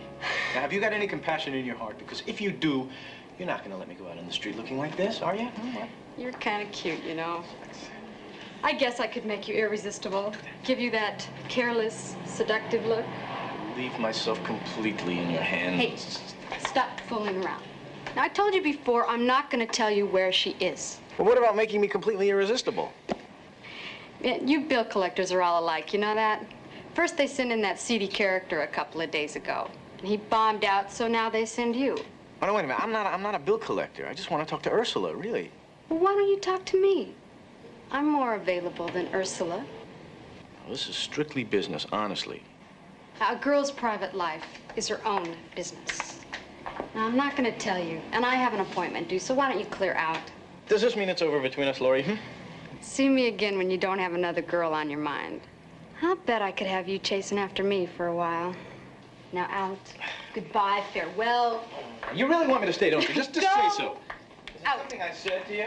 Where did I go wrong, Laurie? I'm leaving. Goodbye.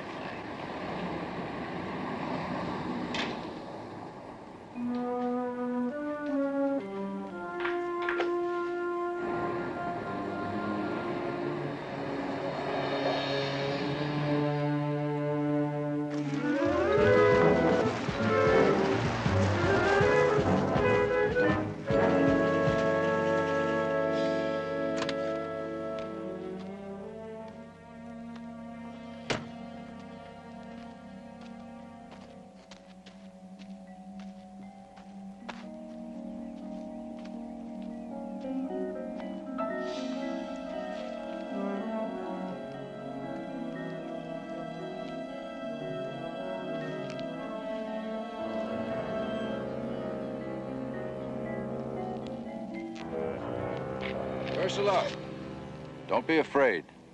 Did you bring it? No. Why not? What, do you think I'm crazy or something? I don't want to be left dead out here in the woods. Where is it? You pay me first, and then I'll call you and tell you exactly where you can find it. I'm not so sure I like that, Ursula. How do I know I can trust you? I'm gonna run with the money now, that's for sure. And I don't want to be looking over my shoulder the rest of my life. I don't want Mr. Kirkland's old junk. You can have it. Well,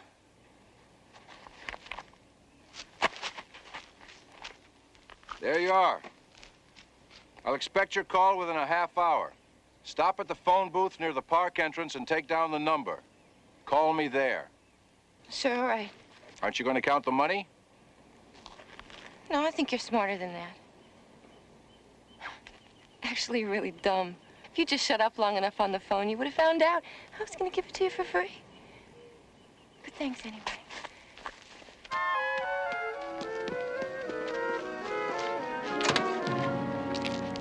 What's with the phone call?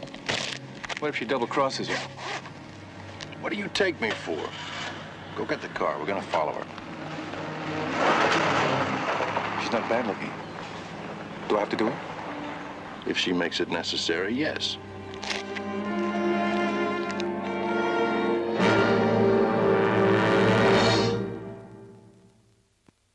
It says here in this credit card receipt that you gave emergency road service to Mr. Fallon 2 days ago. Well, that's my writing. They always complain that I make my sevens like my nines. How'd you come by this? Are you a cop or something? No.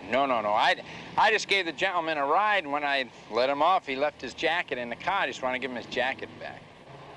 Yeah, well, if it fits you, I'd keep it. Well, you know, that's one of the flaws in my character, buddy. I'm honest. Is there an address connected with that? Yeah, step over to my office. Kind of a little joke around here, you know. What'd you say? That was 2 days ago, right? Yeah. Yeah, there it is. There's a dead battery. I started jumped his car for him. Is there an address connected with that? Yeah, it's right down, yeah, below there. Hey, you want to know something? You'd make a pretty good detective. Me? Yeah. You really think so? Sure. Yeah. Thanks. Uh-huh.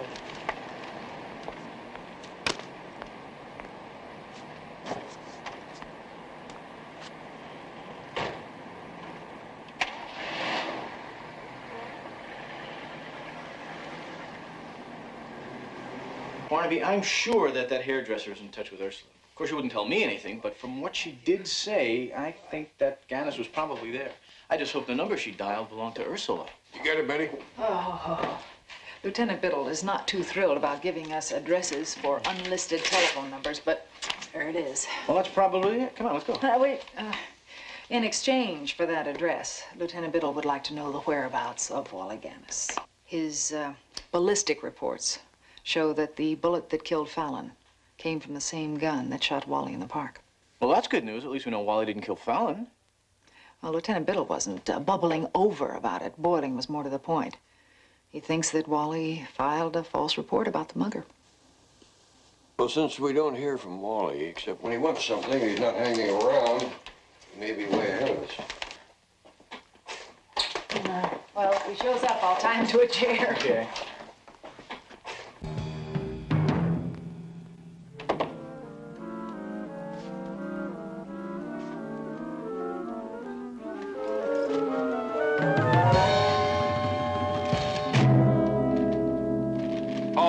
Hand it over, sweetheart.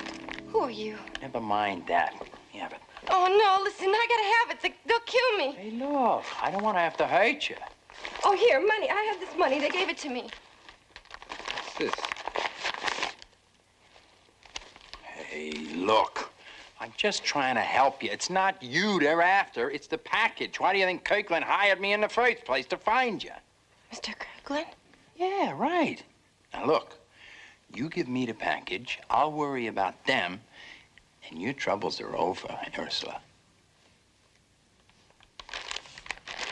Thanks. Oh, Barnaby.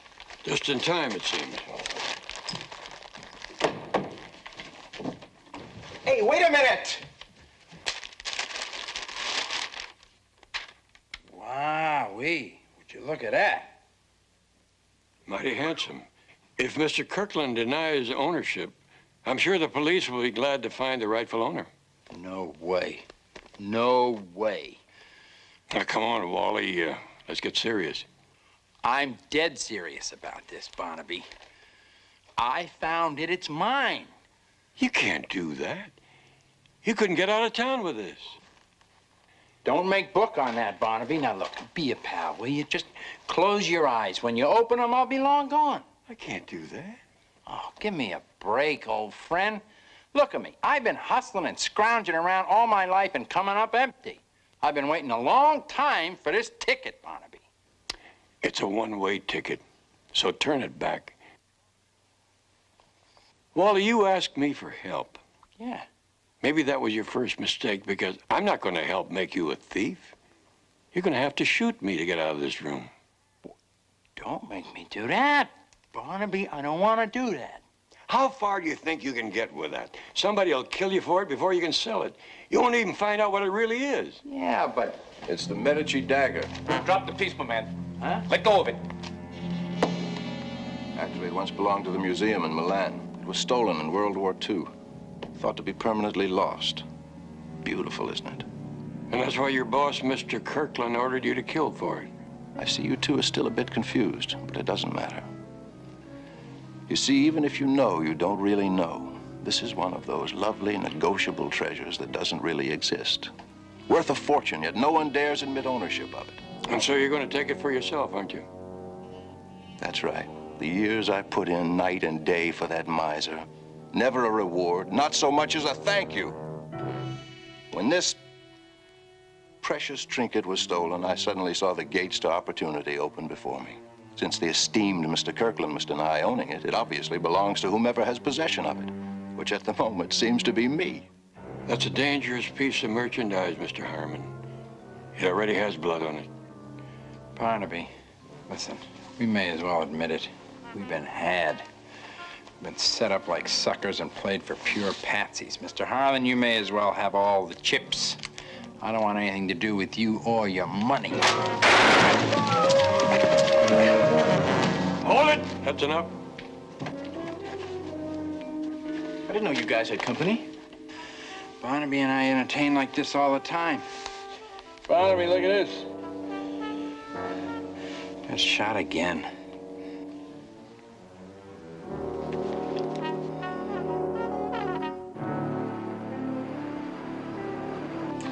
The Medici dagger. I've never heard of it.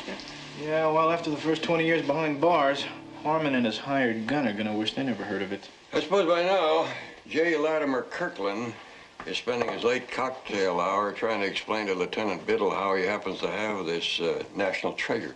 You know, Barnaby, if Kirkland hadn't been such a cheap, penny-pinching sort of guy, all this might not have happened, you know. What are you trying to tell me? What he's trying to tell you is that he's happy that you're his boss and not a penny-pinching skinflint. I mean, you would take us out to dinner tonight and not let us starve. I heard you. Oh, but that last part. Hi, gang. Guess we're gonna head you to the glass there. Something about dinner. You can count me in, Barnaby. How's your arm? Oh, it's okay. Good enough to cut a tender steak. You know, you owe me, old buddy. I owe you? Now, wait a minute. Hold it right there. Just for once in your life, Wally, let's get something straight.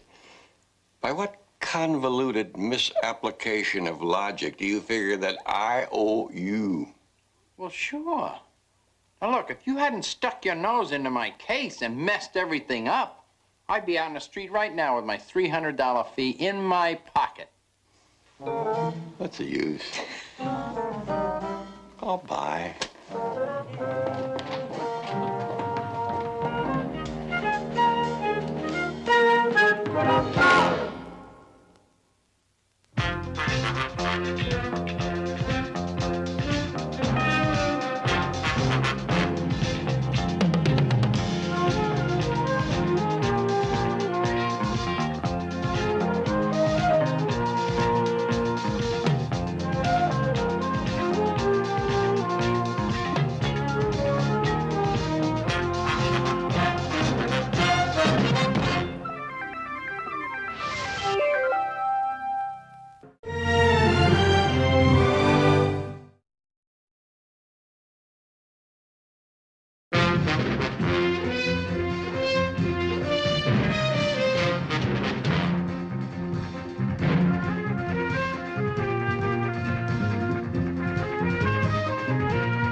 Barnaby Jones, starring Buddy Ebsen, also starring Lee Merriweather, with guest stars Gary Lockwood, Meg Foster.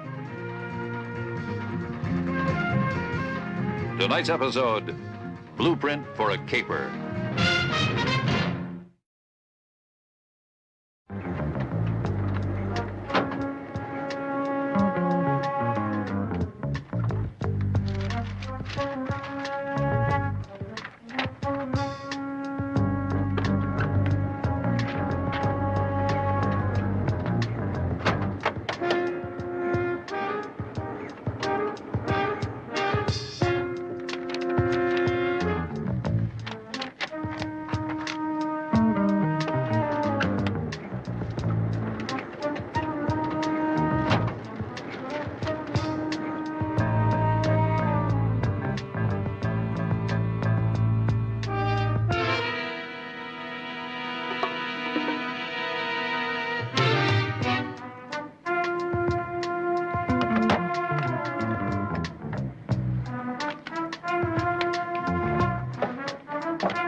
I like seeing a man dedicated to his job.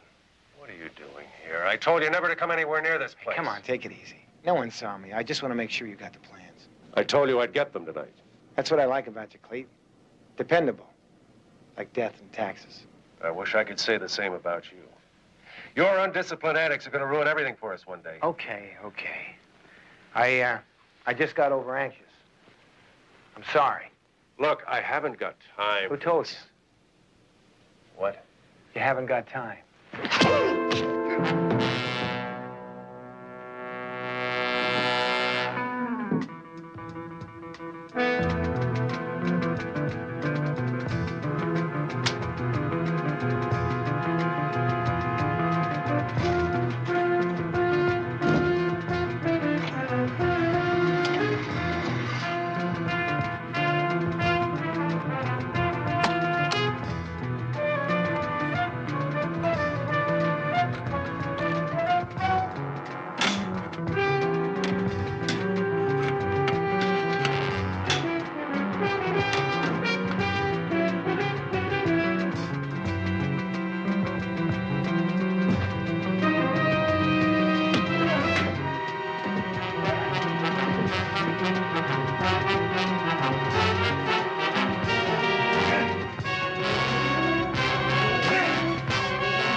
Hold there a minute, Jeff. Let's see what you got here. My daddy used to have to tighten it all the time. Yeah, just like a pit stop. See how that feels. Great. Thanks, Mr. Jones. Mario Andretti, move over. Just one more thing I have to learn to do now. Repair race cars. Mrs. Larkin, according to all the reports, including the medical examiners, your husband's death was an accident. On the telephone, you indicated that you had some doubts. Why? I'm not really sure. It's more a feeling I have. Based on anything in particular? Shortly before Cleet's death, he began getting these mysterious phone calls. Mysterious? They'd come late at night, and if I answered, the caller would hang up. But if Cleet answered, there was always someone there, and Cleet would talk very softly to him, and as if he didn't want me to hear. Did you discuss these phone calls with him? He said it was my imagination, that the caller who hung up obviously had dialed the wrong number. What about the ones that stayed on the line? Business associates, customers who wanted to talk about policies and make claims. Well, Cleet always kept a very personal relationship with his customers, so I guess I believed him. But now you think that there may have been something else behind the phone calls? Yes, and late business meetings at night and long weekend trips to the Portland office. Ms. Larkin, in my line of work... Oh, I know what you're thinking, Mr. Jones. Another woman. That's not Cleet. We were very deeply devoted to each other. He loved me very much, and he loved his son. He would never be unfaithful to us. And there's more. A few days ago, I had to go into the basement to change a fuse, and when I was looking for the fuses, I accidentally came upon a metal box hidden behind some boards. There was a lot of money in that box, Mr. Jones, $70,000. It's a good bit of money to be lying around in the basement. Was there anything else in the box? Yes, a gun. Your husband? Cleet never had a gun in his life. He was afraid to have one around the house. That is curious. Mr. Jones, if Cleet's death wasn't what it appeared... You mean if it wasn't an accident? Yes. Then isn't it possible that we might also be in danger, Jeff and myself? Oh, Mr. Jones, please help me.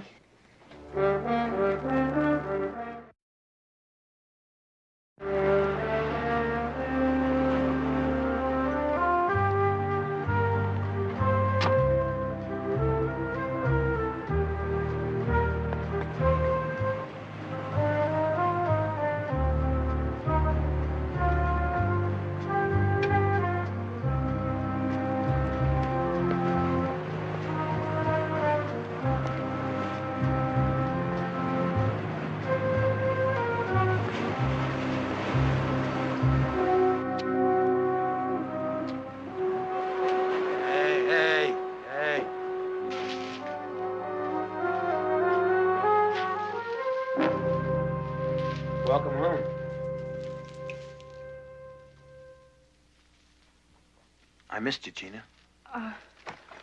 I was gonna, call you later. Where you been? Well, after, Cleet's death, I figured the next job was off, so I just started drifting. Mm-hmm. Drifting where? I drove up the coast. I went up to, Big Sur, Carmel, Monterey. Yeah, it must have been nice this time of year. Should have told me you were going. Maybe I could have gone with you. Well, Cam, I wanted to be alone. Oh, I can understand that. I know you were all upset about Cleet's death. We were all upset. You know what I did? I went out and got drunk.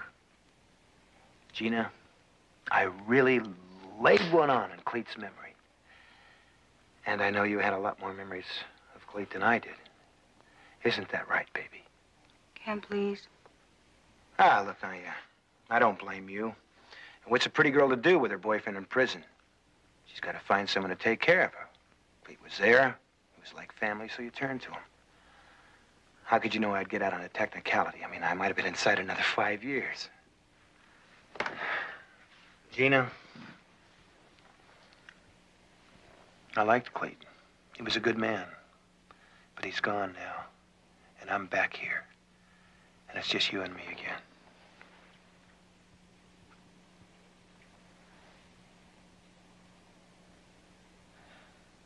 You know what you're gonna do? You're gonna pack your things.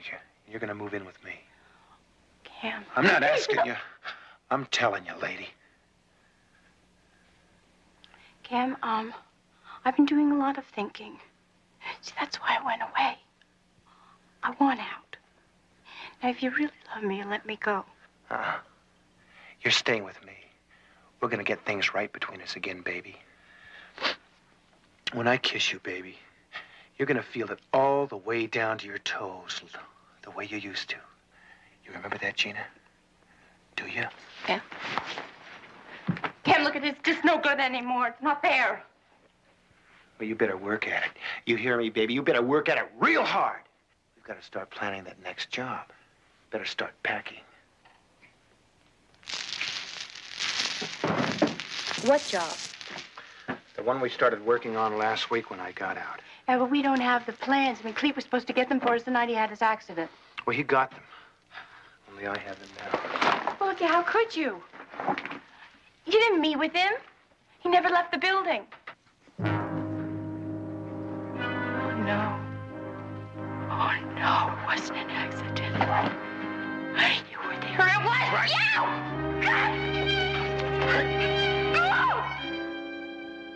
you! You want to know why, baby? Because he wanted to take you away from me. And no one does that, Gina. No one. Charles Eldridge? Well, how are you? It's been a long time. Well, it's probably been a longer time for me than for you. I don't think we ever met. Oh. Well, that's funny. You look exactly like, well, it doesn't matter. Now, what can I do for you, Mr. Jones, Barnaby Jones. Could I talk to you privately? Well, I have nothing to hide from these lovely young ladies. They know my bark is worse than my bite, right? Well, bloodhounds are my line. I'm a private investigator. Oh. Listen, I'll only be a few minutes. I'll be right back.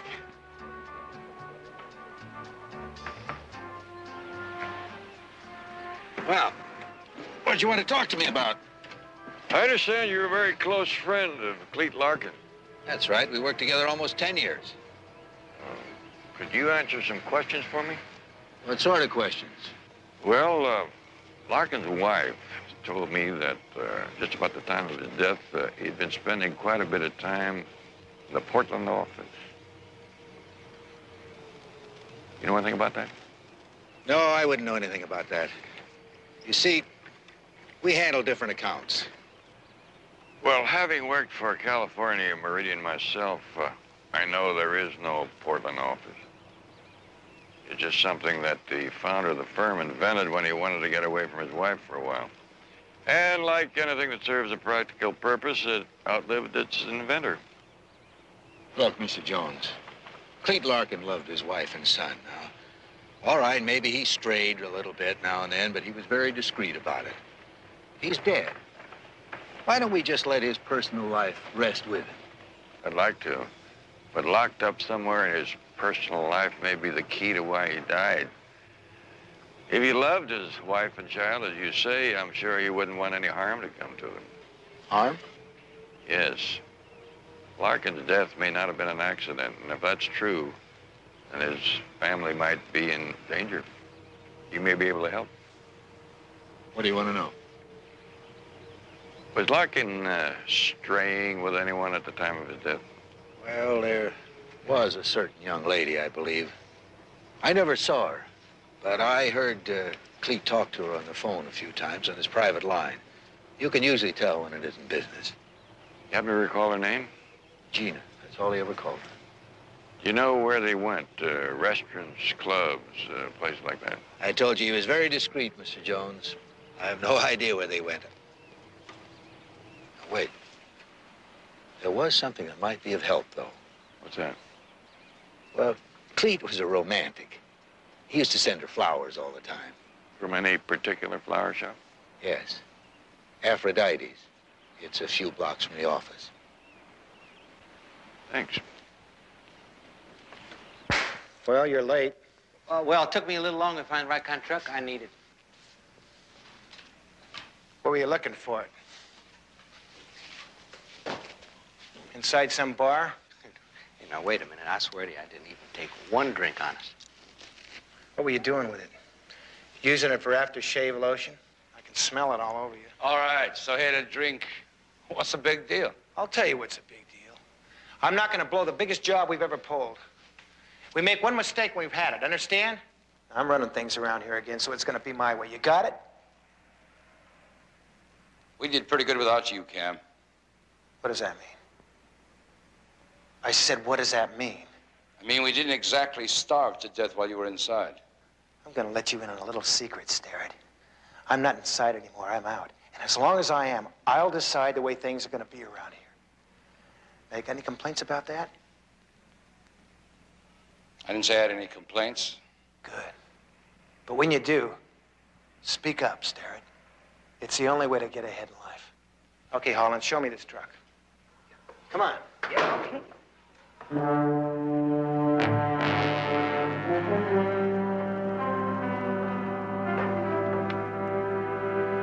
I liked it better without him. Yeah. There's nothing you can do about it now. Don't be too sure, Gino. Something can always be done about everything. What can I do for you, Mr. Jones? I wonder if you'd mind taking a look at this picture and seeing if you recognize this man.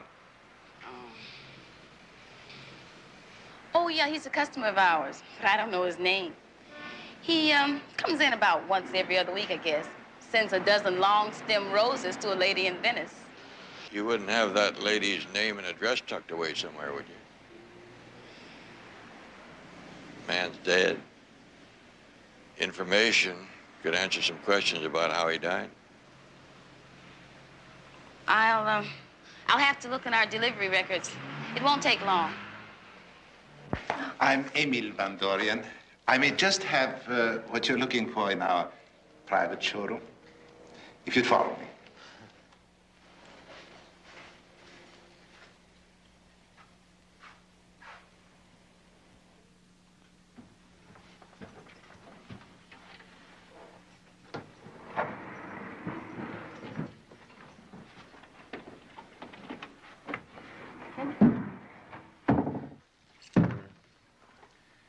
Make yourselves comfortable.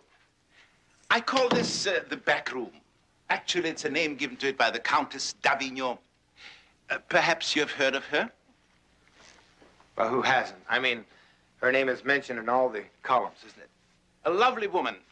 Must be in her 80s now.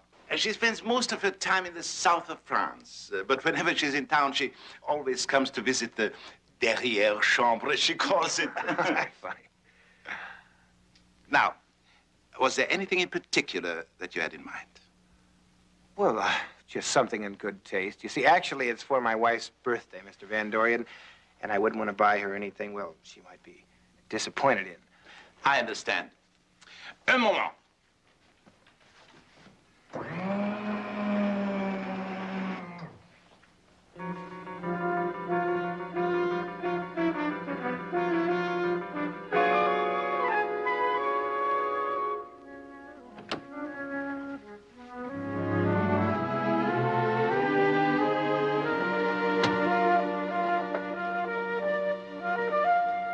Now, let's see if there's anything here that you might fancy.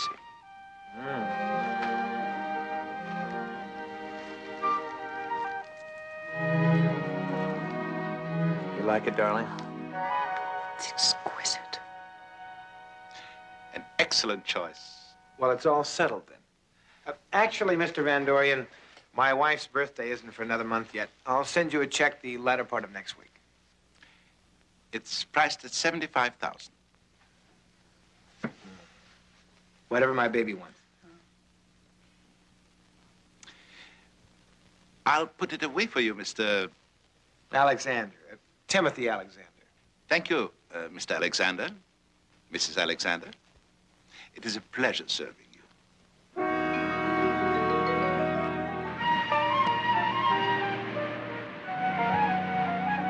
Hey, are you moth-eaten looking piece of baggage? Yeah, you're all right. Nice looking bird. Cockatoo? Yeah. Talk much? Only when he ain't supposed to, then I can't shut him up. I had a dog like that once. He only barked when I was trying to sleep. What'd you do? I stayed up a lot. You the manager? That's right. Well, somebody told me there's a Gina Nelson lives here, but I don't find her name on the mailboxes. That's 'cause she moved. When was that? Oh, she pulled out her hair yesterday. Did she leave a forwarding address? You a policeman? Private investigator. Ah, well, I don't mind cooperating with the police. That's public duty.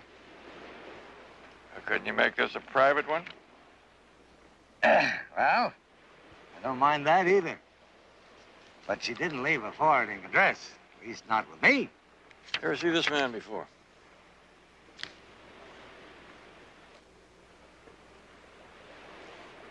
That's her boyfriend. I don't know his name, but I used to see him come and visit her. Sometimes he'd spend the whole weekend here. I was always kind of curious about him. In what way? Well, he didn't seem to belong around here. He always wore a suit and tie and used to polish his shoes, too, you know.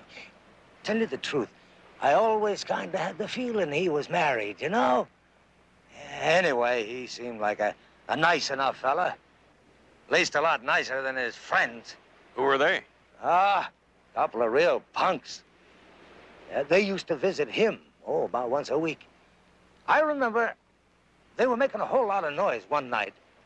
They were having a party or something, and I went up there to ask them to keep it quiet. I knew that was a mistake the minute I opened my mouth, but by then it was too late. The tougher of the two, I think they called him Doug. He hit me with a bottle. See here? Still got the scar. Anyway, Gina's boyfriend gave me $100 to get myself patched up. And that's why I say I think he was a nice enough fella. Did Gina have any other friends that you remember? Only one. A girl named Patty, something or another. She used to come and pick up Gina sometimes. I think they worked together. Where'd they work? I don't know, but I do know something. Nice to meet a true believer in the private enterprise system. Both girls always wore costumes to work. What kind of costume? Like the old-time sailors used to wear, you know? Only a whole lot sexier.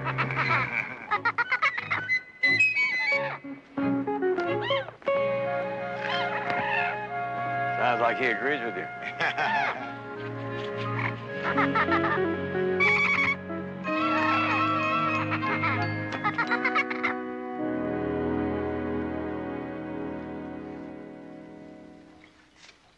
Oh, Sterrett, you better not let Cam smell that on your breath. You know how he is about the juice. I'm not afraid of Cam. Sure you're not. You just wait and see.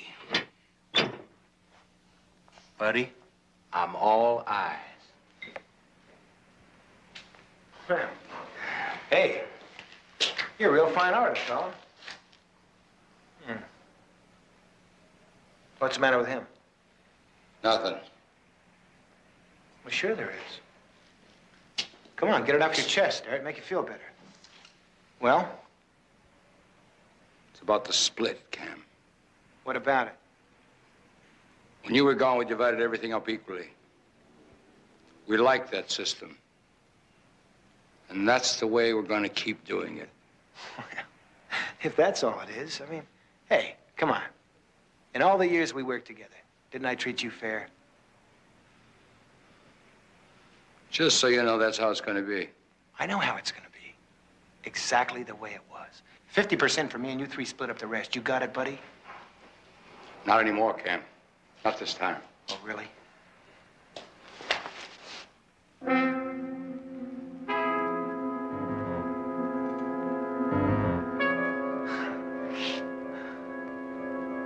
Why so jumpy, Starrett?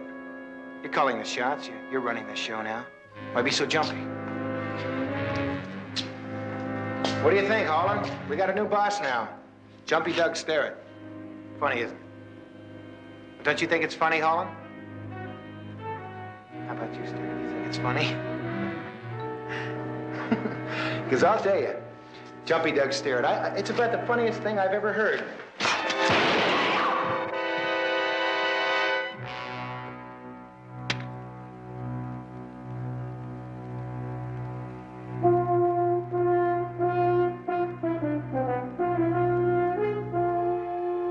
Anyone have anything to say about the split now? No.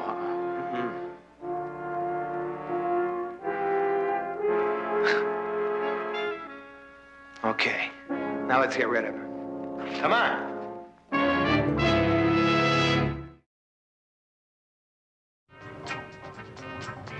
Gee, I never met a private eye before. I guess it's my lucky day. Well, I guess it's my lucky day, too, Patty. I had just about run out of places down here where girls wore sailor suits like yours. Well, why all the fuss to find me, Mr. Jones? Well, I'm looking for a girl named Gina Nelson. She moved away recently, and nobody seems to know her address. I thought you might have it.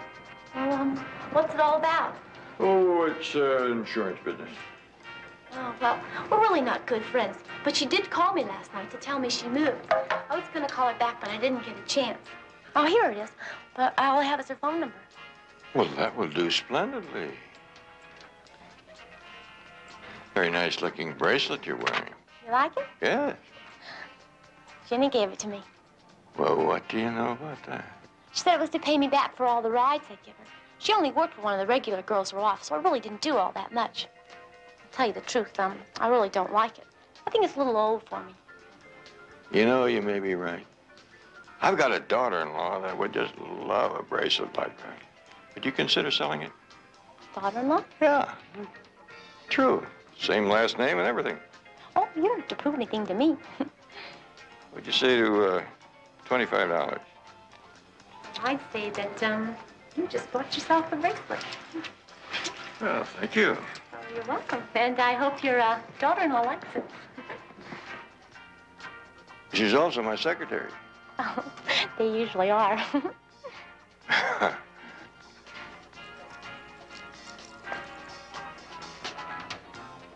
I'm no expert, Barnaby.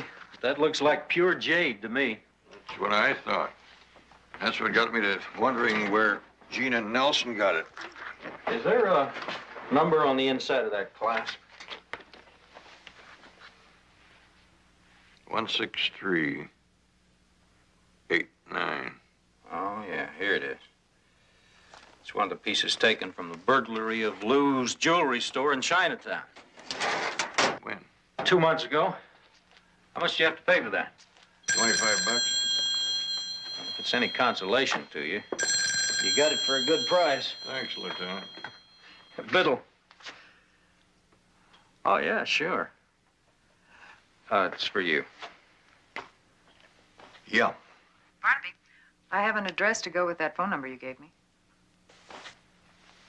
Let me have it. It's 2284 North Thornton Boulevard, Mission Gardens, apartment 307. Thanks, Betty. One other thing I want you to do for me. Check out California Meridian Insurance, see if they were carrying a theft policy for Lou's jewelry store in Chinatown.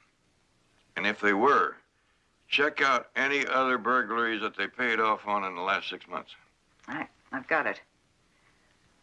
Barnaby, do you think there's a tie-in between the two? Would you like to buy back that question?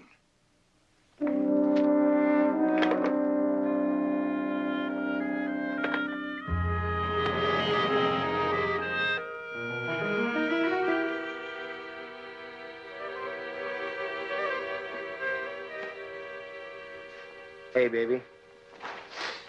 Come here. Sit down. Tell me, did you really like that necklace you picked out at Van Dorian? It was pretty. And it's yours. No, I mean it. You deserve to have nice things like that. You know what I mean, baby? And where we're going, you'll be able to wear them. Once we finish the jewels, we're going to travel to all the right places. We're going to be just like that couple we pretended to be at Van Dorian's. Only this time we're going to have a little money in our pockets. How does that sound? Huh? Do I get a little kiss? Hey, you can do better than that. Who is it? Gina Nelson? 1 second, please.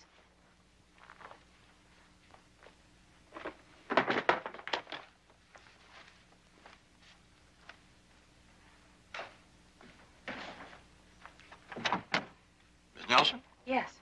I'm Barnaby Jones, private investigator. Could I talk to you for a minute? Well, what about? I was hired to look into the death of Clete Larkin. I understand you're a friend of his. Well, yes, I knew him. A very good friend, I understand. He used to bring you flowers and come to see you and even spend a weekend in your apartment in Venice. Well, Mr. Jones, I mean, these things do happen. We're not living in the Dark Ages. Well, I'm sure they did happen in the Dark Ages and probably about the same way. Who are you working for? California Meridian Insurance. Mr. Larkin carried a rather large accident policy. Since falling down an elevator shaft is kind of a remote possibility, they feel that it might have been something other than an accident, thereby relieving them of their liability. Well, like what? Suicide? Well, why are you coming to me? Well, there's an old saying that sometimes what a wife doesn't know, the other woman does. Did Clete Larkin seem depressed lately? Well, yes, he did seem upset about his work, and, And what? well, I'm afraid that some of his depression had to do with me. You see, I told him I didn't want to see him anymore. He offered to get a divorce from his wife, but I didn't want him to do that. So I had to tell him that I didn't love him anymore, that it was fun while it lasted, but it was over. He took it hard.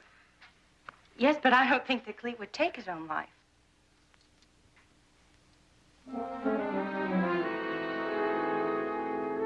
You're probably right, but then there is another possibility.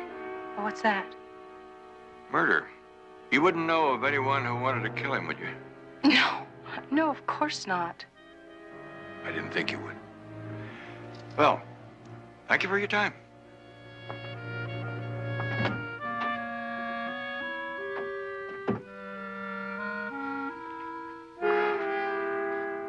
He knows something.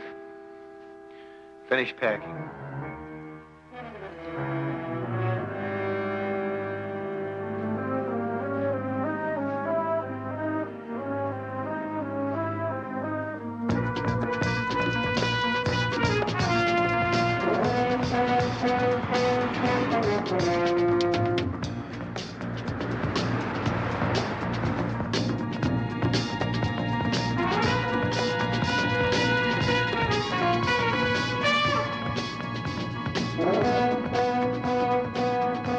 It's following us. Don't turn around.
I'm sorry the secretary hasn't gotten here yet.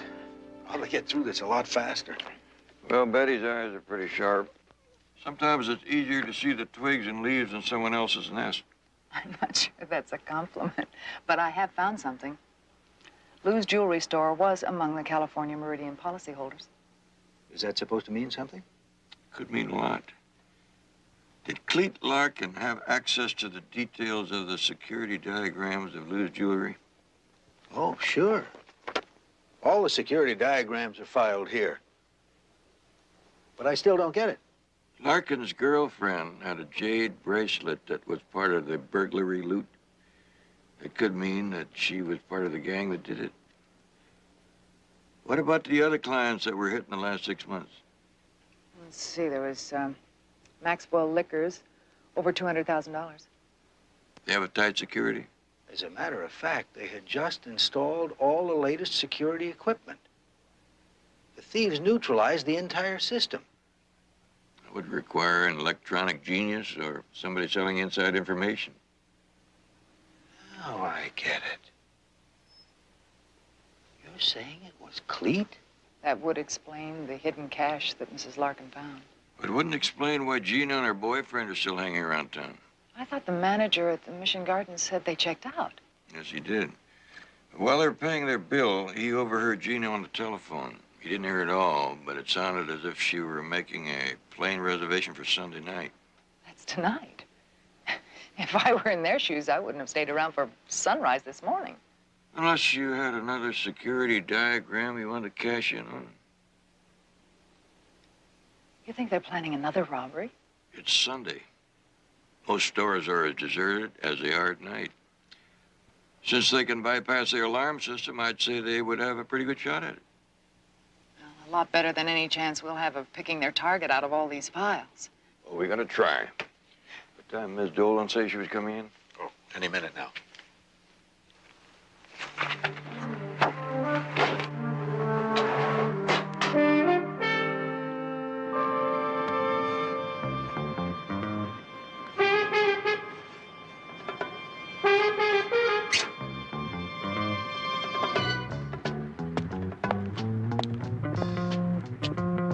Well, that does it. Let's go.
Good as dug anytime.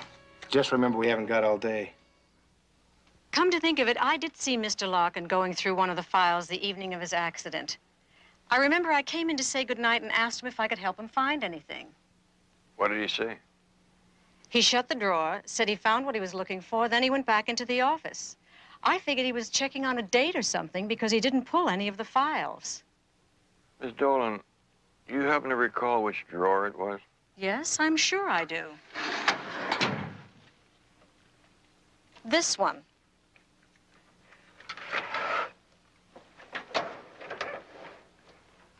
UVW. Well, that's someplace to start.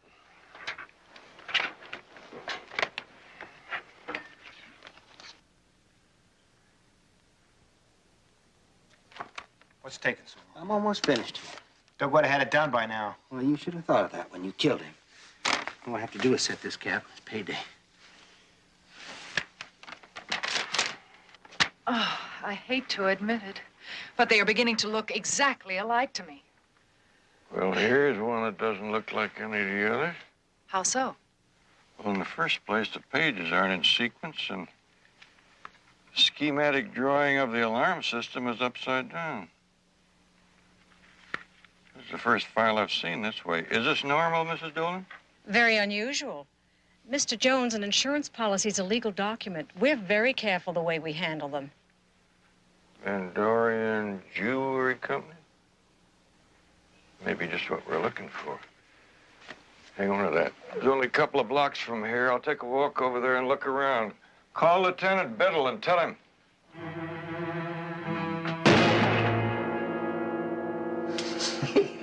Son of a gun. Wait a minute. What'd I tell you, Cam? Yeah, I'm proud of you.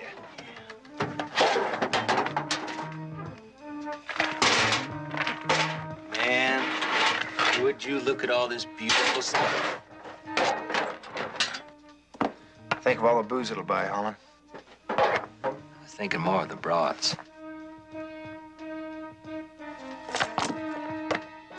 It's beautiful. You ever see anything like that? Hurry up. Yeah.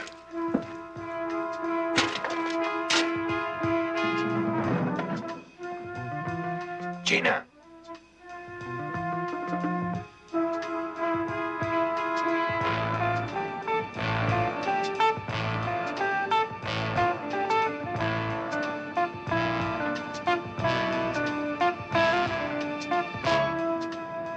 Happy birthday, baby.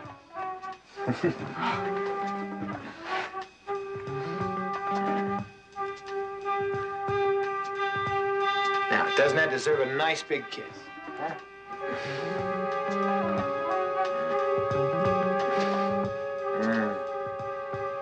That's more like it. You got everything?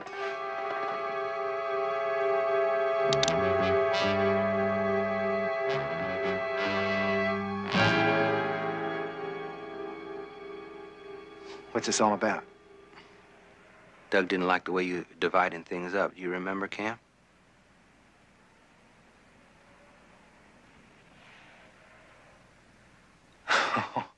So you two got your heads together. Well, all right. All right, you win. We split everything equal. There's enough there to make us all rich. Only you want more, right, baby?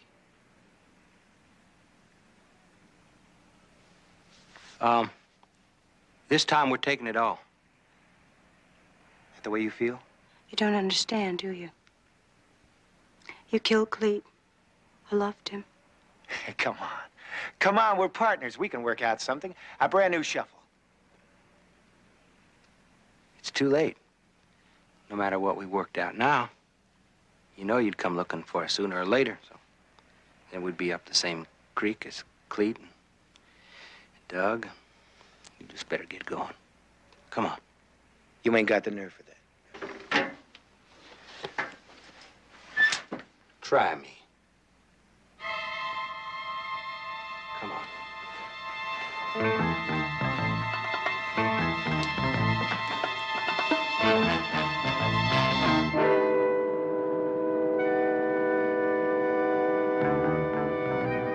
Come on, girl. Put this in the truck. Hey, guy. Put it in the truck, man. Come on. Hold it!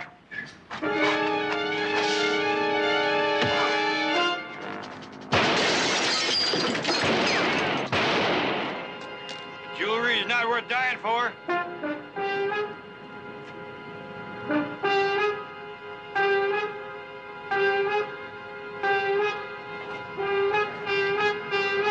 All right, miss. Come on out. Put your hands up.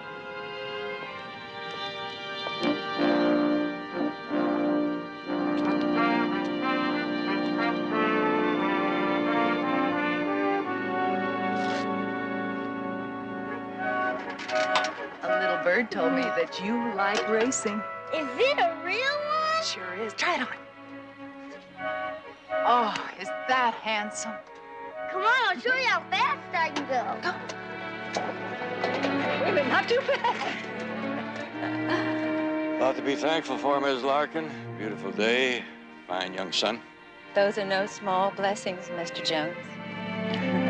Just keep counting them.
Barnaby Jones, starring Buddy Ebsen. Also starring Lee Merriweather, with guest stars Jackie Coogan, Arlene Galanka, Heidi Vaughn, Jonathan Lippy, Paul Lambert. Tonight's episode, Sing a Song of Murder.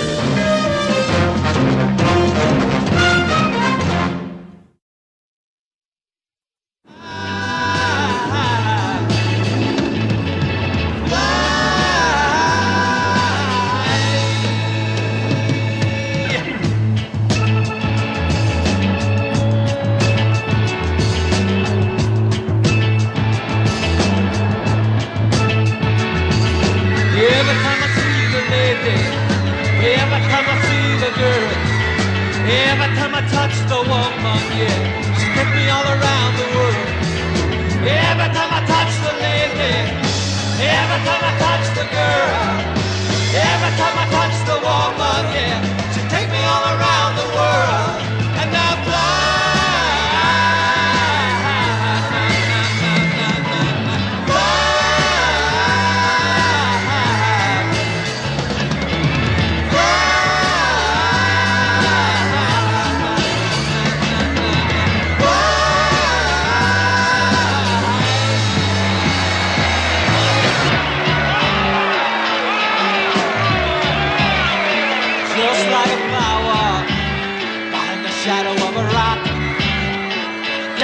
In here. I'll see him after the show. But why do I have to spend all night waiting for him? I mean, why, Sue? After all, we're his business managers. Because he's the whale and you're the scavenger, Mr. Rooney.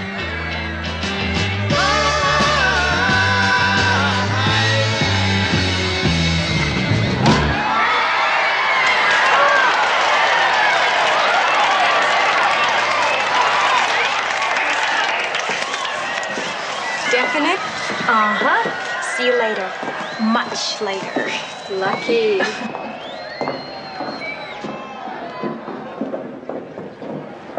Rick must be settling down. 2 nights in a row with the same chick. Anything I can do for you, Gloria? Everything's cool, Smitty. Thanks.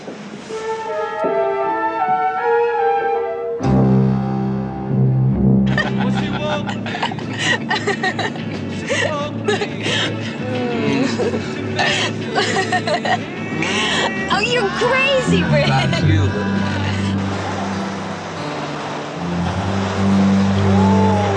Oh, we're here.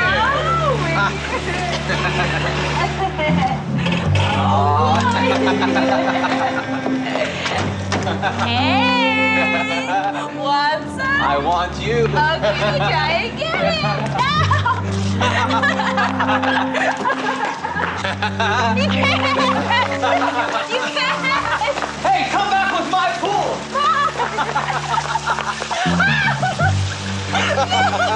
I got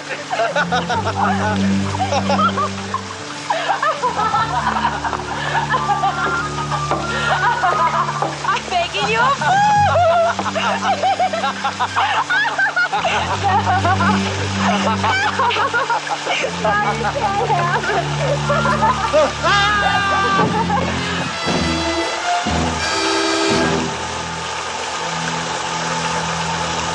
Rick?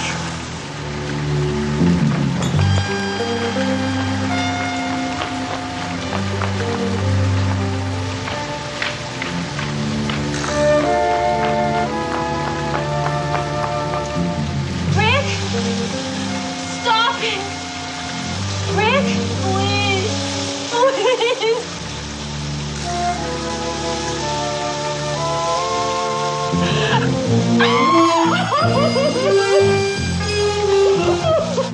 Look, Sue, maybe you ought to wait till tomorrow. You know, Rick is going to want to talk contracts. We're settling it now. It's 2 o'clock in the morning, you know. He could be dead to the world already, or what if he's got one of his girls? Please, spare me your concern for him, huh?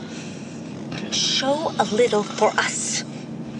Or haven't you looked at the bank statements of the mighty management concern of Rooney and Page, Mr. Rooney?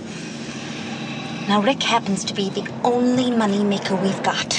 And that's because I brought him to you. And I am not gonna let him get away.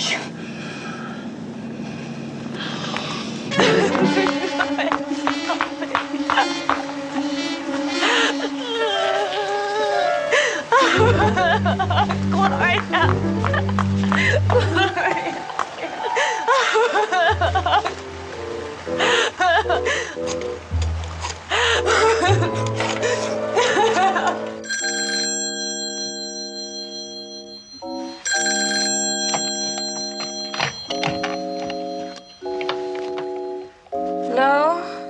Gloria, it's me. Listen, you gotta help me, please. April? What's wrong?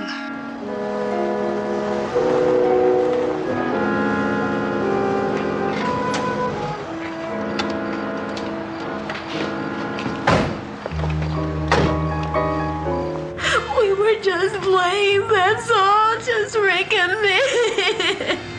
Rick! Ricky, you back there? Rick! April, what happened?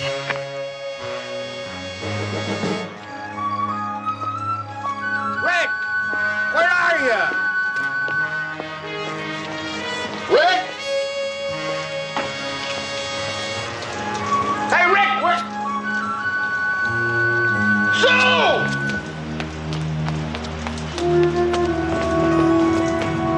Sue! Rick!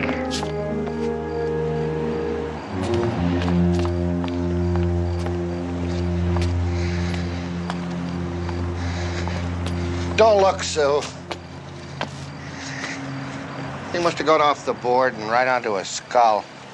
Where are all those dames that are usually with him to stop him? Whoever stopped Rick Michaels from doing anything? Wow. Oh, boy. Sue. Where are you going? Well, there's a lot of things I gotta do. I gotta call an ambulance, call the police. No. What we've got to do is not rush into anything. And what you've got to do is listen to me.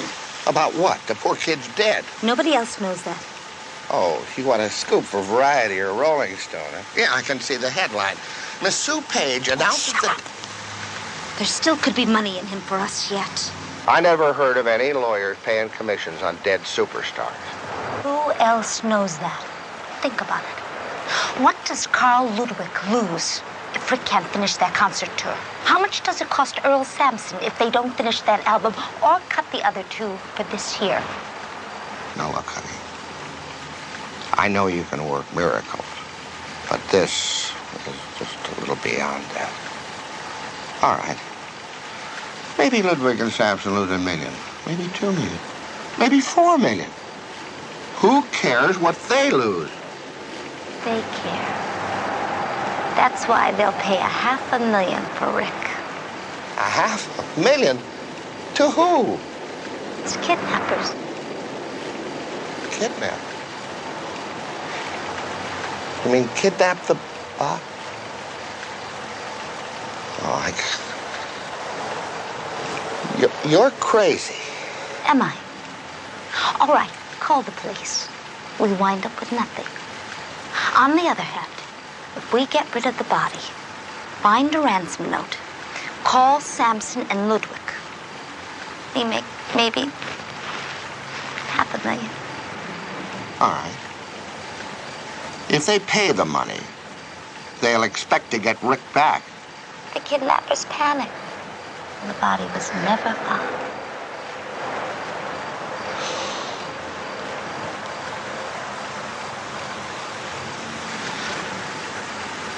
How do we get rid of the body? With the rest of the garbage, darling.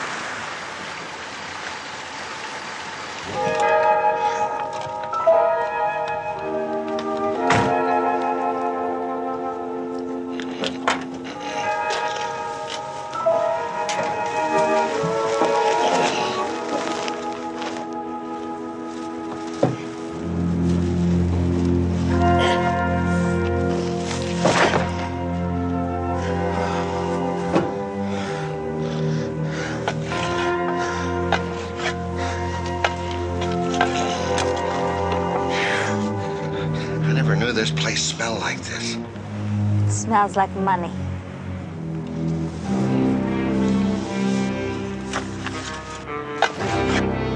And the next thing I know, I get this spaced out call from her. She didn't make any sense. I have never heard anyone sound so scared. And then there was nothing. Was she still with Rick Michaels when she called? I have no idea. That's what's got me so uptight. She was hung up on him, sure, but he's way out. Freaky. About April, Miss Vickers. Is she freaky? Look, I know what you're thinking, but April didn't trip out. Not on hard stuff or on pills. She drinks a little. Maybe more than a little. And she might have been drunk when she made a call. Maybe. But I know April. And she wouldn't cry wolf unless there was a problem. Something was wrong. Why didn't you call the police? April is my closest friend. And Rick is her friend. And he's a star.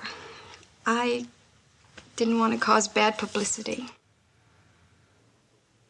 You didn't want to open April's can of peas until you could see what was on the label.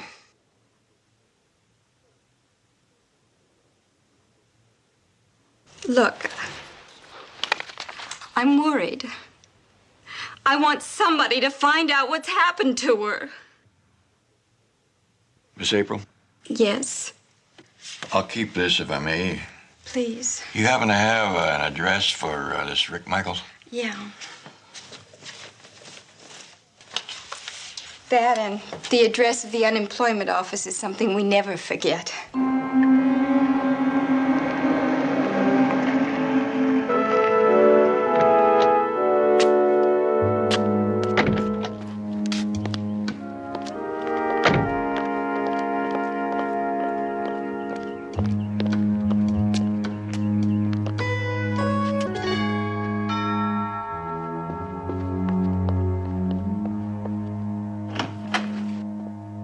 Sue, what is so important you couldn't tell me on the phone? I had to change appointment with two of our record producers. I'm flying to London on the 4 o'clock flight. Cancel it, Earl. Carl, what are you doing here? Bill? Same reason you are, Earl. Only it's not my concert bookings. Well, it is and it isn't. Earl, tell your secretary to cancel your flight. Use the phone in the car, please. Barry, cancel.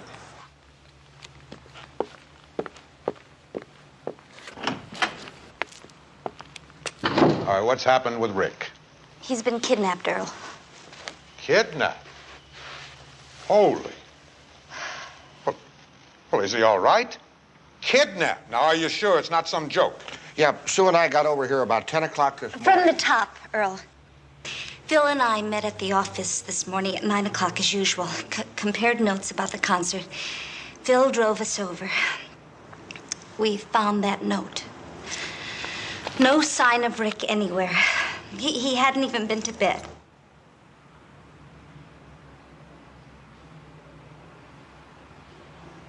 Did you call the FBI or the police? We thought we ought to call you fellas first. I mean, after all, you're close friends of Rick's, and he is the biggest star of both your companies, and so we figured we sort of owed it to you.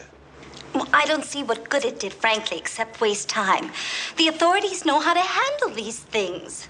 No, Sue. Phil's right. Don't you think so, Carl? If you call the police in on this, kidnappers will kill Rick. Look what they threaten. Absolutely. We can't afford to take any chances. You pay the ransom and get him back. We'll call the police and play it all by the books. Well, that's easier said than done about paying the ransom. Well, one of you must have Rick's power of attorney. Gentlemen, this may come as a shock to you, but Rick Michaels doesn't have $5,000 to his name, let alone $500,000. I paid him over $800,000 last year for 35 concerts. 3 gold record albums of ours? Gentlemen, Rick Michaels isn't even above water with the IRS. Now, come on. You know him. Well, you know how wild he was. You remember when he gave that $24,000 Maserati to a DJ? Well, now we know. All of it. Guess I better call the FBI. Well, Phil, wait. Hold it, Phil. Wait. We'll raise the money. Earl. Oh, Carl. Oh, Rick will never forget you for this. I won't let him. He'll be thanking you for the rest of his life.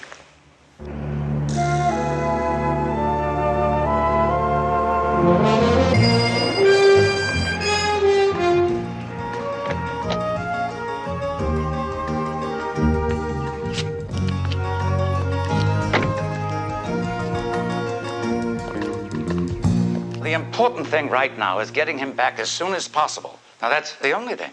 We've got a fortune riding on that kid. Now, I wouldn't want to have anything happen to him, of course, but business is business. We've got to protect our investment. All of us. Did you call anybody else, Sue? No, of course not. Well, get rid of whoever it is. We can't afford to have anybody else around here.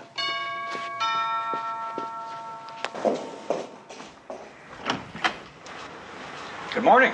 My name is Jones, Barnaby Jones. I'm trying to locate a young lady, April Dayton. I understand she was with Mr. Michaels last night. Well, there's no April Dayton here, Mr. Jones. I'm sorry.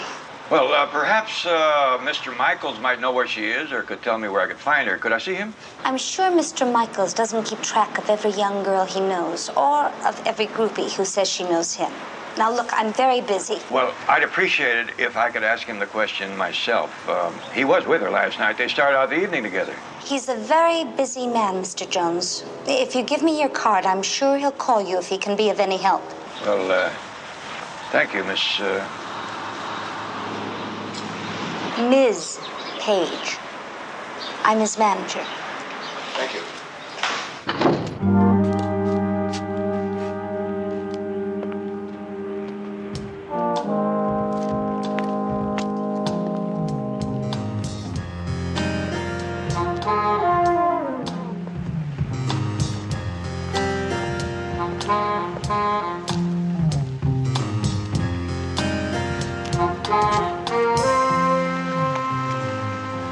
Turn that water on? Not me. Well, somebody turned it on. Some idiot. Now, who'd be so stupid? I left instructions that that plaster had to dry. I have to do the thing all over again. I have more trouble with musicians' pools. What is it with musicians? I mean, you have to be a nut to be a musician. How'd you like to have to reseed? You appreciate how much attention it takes to get grass to take hold during the rainy season? What's the trouble, gentlemen? You from the real estate broker? You handle this rental here? What's the problem? Well, I'll tell you what the problem is.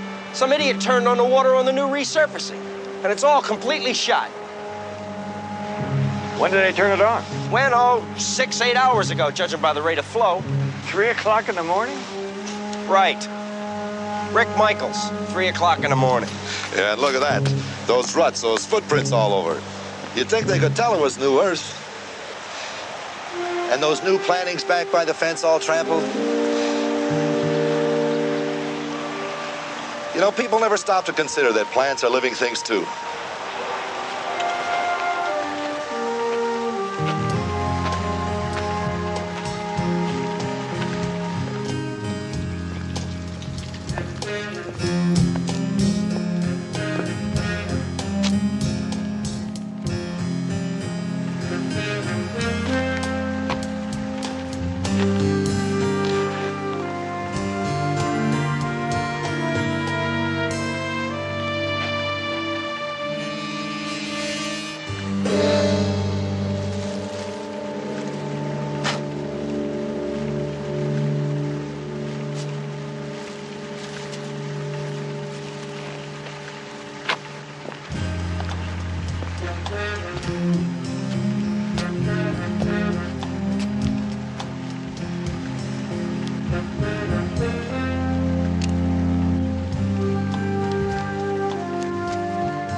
It's from the shoes April was wearing. You're positive? I ought to be. They're my shoes. Where'd you find it? Near Rick's pool. Did you do that checking I asked you to? Yeah, no one's seen her. What did Rick say? I didn't get to see him yet. Do you happen to know April's blood type? Why? What happened? Now, don't jump to conclusions. Blood type? You're holding out on me. There's got to be something wrong. No, take it easy. You're my client, and if there was anything wrong, I'd tell you. Promise? Promise. Well, as a matter of fact, she does keep a hospital ID. Come on. I think it's type A. Or AO. I always forget.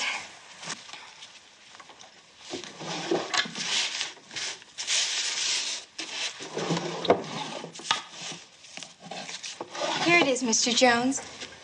It is type A. Is April a diabetic? How'd you know? Prescription for Oronase.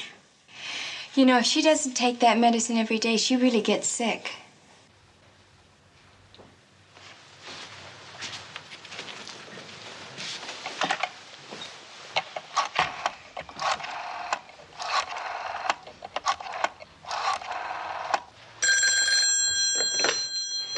Barnaby Jones' office. May I help you? Betty, try and locate a Dr. Floyd Hemmings in West Los Angeles. Tell him it's urgent that we locate April Dayton. If she should happen to call in or have a pharmacist call in to renew a prescription for Oronase, ask him to notify us immediately. Oronase. Can do. Anything else? No, thanks. I'll be seeing you soon. Bye. Mr. Jones, if April is too uptight to come back here for her medicine, she can really be in trouble. Well, wouldn't she be sensible enough to go see her own doctor? She's not sensible. That's why I'm worried. She'd go to street people. I know she would. Like who? You know Smitty? Instead of John Doe, he calls himself Smith. Just Smith. The crowd April runs with. You need something under the counter. Smitty's the first one you'd ask. Well, I'll take help from anybody. Let's us go see Smitty.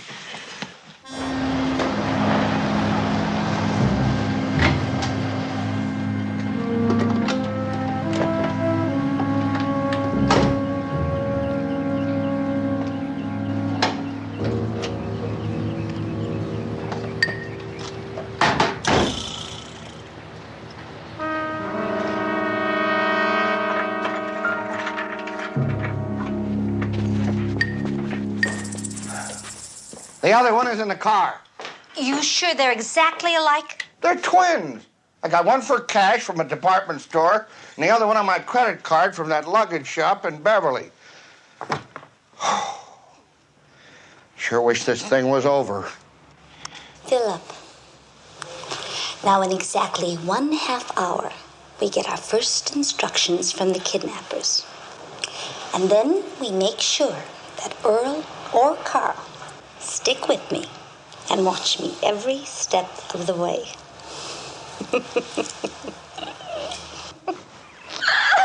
Oh, for 15 years, this town has kicked me around. And now I am finally gonna do it to them.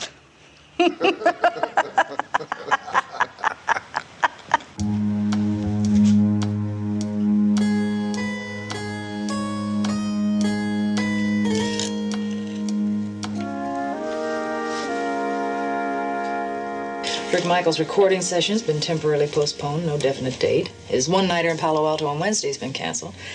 The network has no information regarding rehearsal for the guest shot. How about you? I don't have any yeses, but I got a couple of no's. The blood sample on the heel of her shoe is not hers. Neither is the dried blood on the telephone extension. Is it Rick Michaels? Yeah, why don't you give him a call, ask him what his blood type is? But it's not all negative. Take a look at this slide.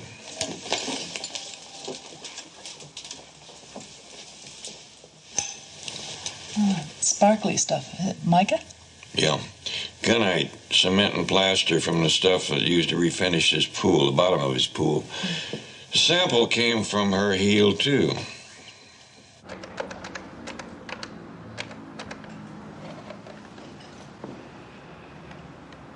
Carl, they called. Just now. Rick's all right. They guarantee... No, they wouldn't let me. Listen, we've got to have the money by 5 o'clock sharp. We get another call then. Good. Yes, Earl does too. Oh, okay, you'll bring it. Fine. See you then. Oh, look. We're all hanging in. You know that.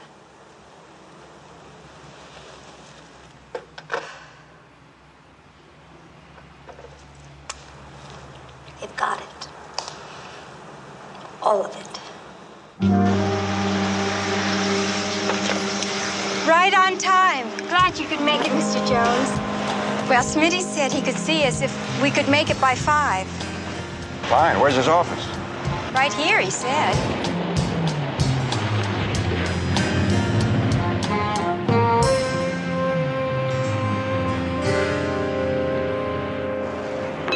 Of course, we all know April. Lately, she's been coming up in the world.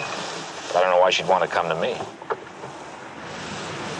We're both professionals. If you hear from April, give me a call, Mr. It is Smith. It is, Jones? For a long time. Here's 50. Be another 50 when you give me some information I can use. Sounds heavy. I'll do what I can. Call me anytime. The service picks up.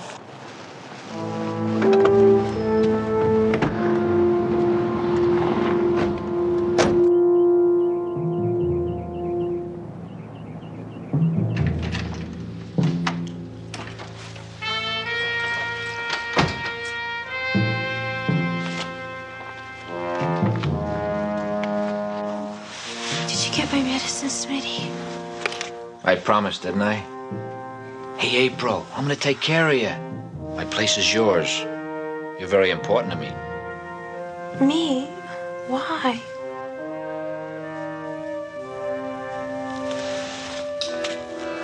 Please, Smitty, give me my medicine. Lately, you're very important to a lot of people, April. How come?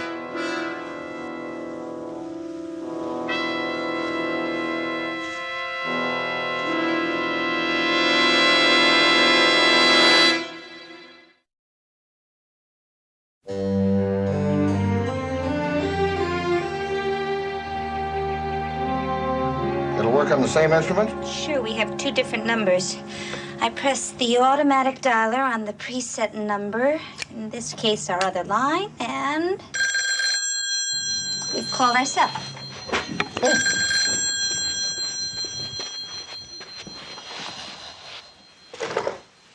You do think of everything. What's the number of the phone booth at the gas station? 673-1673.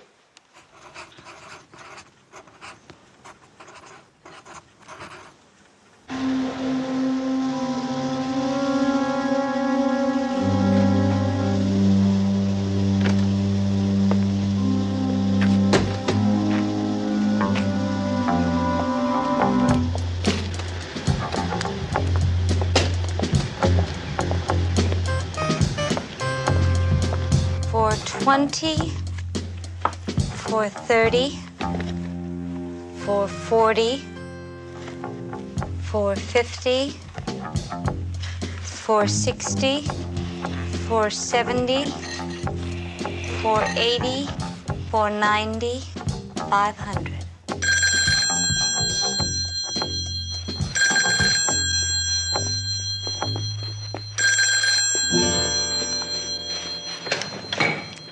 Yes. Well, of course this is Sue Page. You recognize my voice, don't you? Is Rick all right? Can I speak to him? Oh, yes, I'm listening. Yes, we've got the money. No, of course it's not marked. No one's on an extension. Please, believe me, we're doing everything just like you say. The one up Old Sepulveda. Yes, I know the gas station. Right. Look, we'll do anything you say. We just want Rick back. In 30 minutes. Well, let me ask you one thing. Hello?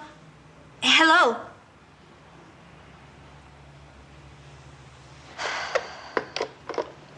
Phil, put the money in the trunk. Right. Now, this is what they told me. Rick's all right. They want me in 30 minutes to meet them at this gas station.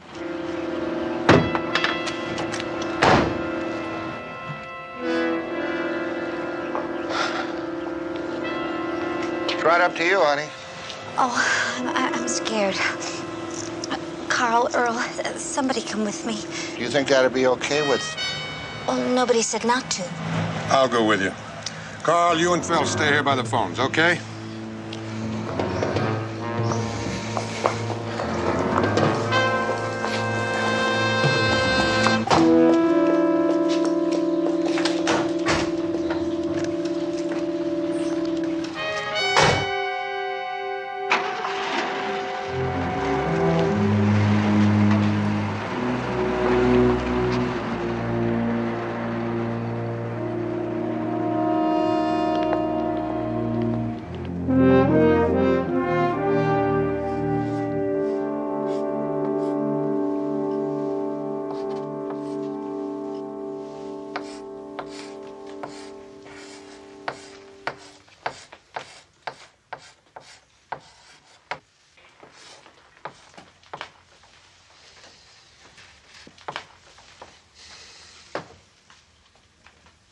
You think Rick Michaels is dead?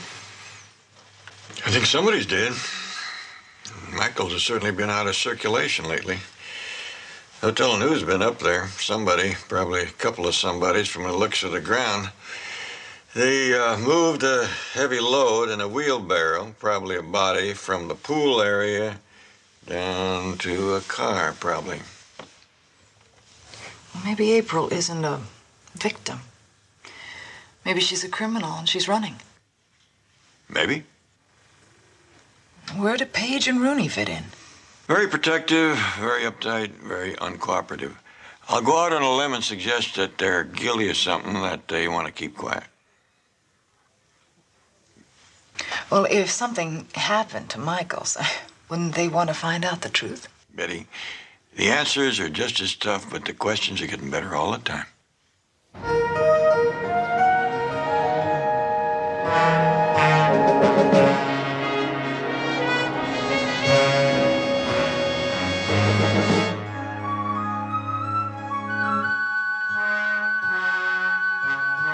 How's your drink? Oh, nothing, Phil. I'm going to freshen mine up.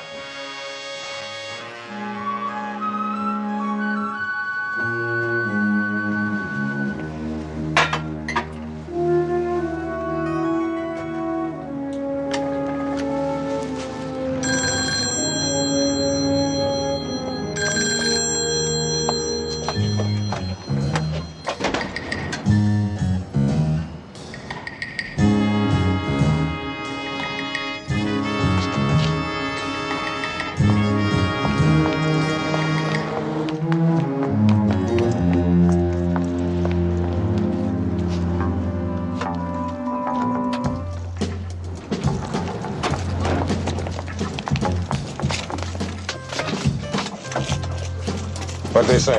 Take the money to the Sierra store in the valley. Leave it in the luggage department. Okay, let's go. If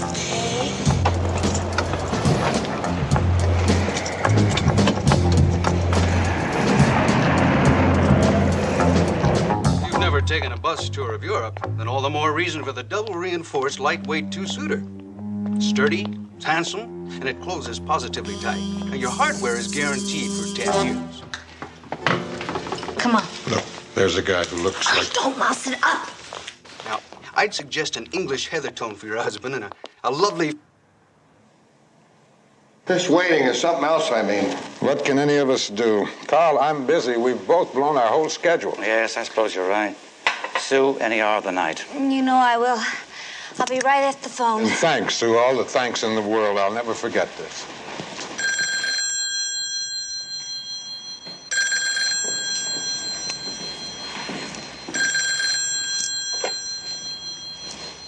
Hello? Hello, Ms. Page. Here's Barnaby Jones. Mr. Jones, please don't bother me. I want to keep this line open, and I have nothing at all to tell you. Well, I'm coming out to talk to you because I have some new information about April Dayton, and I want to check the facts with you. Oh, hold on a minute. It's nothing at all. I'll get rid of it. Look, you know I'll call. We're all within 10 minutes of each other. I'll walk out with you, fellas. Sorry, Mr. Jones. What you ought to know, Miss Page, is that I think there's been an accident, and with Miss Dayton missing and Mr. Michael, I'm looking into this pretty hard. Well, I guess I can't stop you. And of course we want to cooperate, but... Thank you. That's all I'm asking.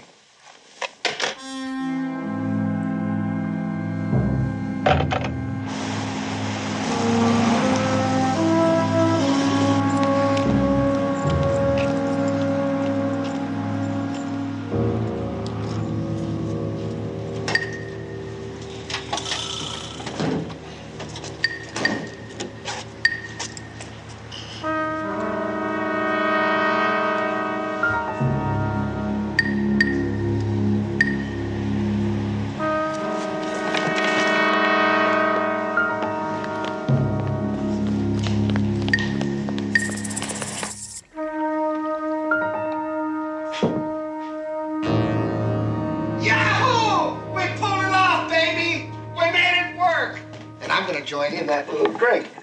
Do you realize what we've got? 5, 0, 0, comma, 0, 0, 0.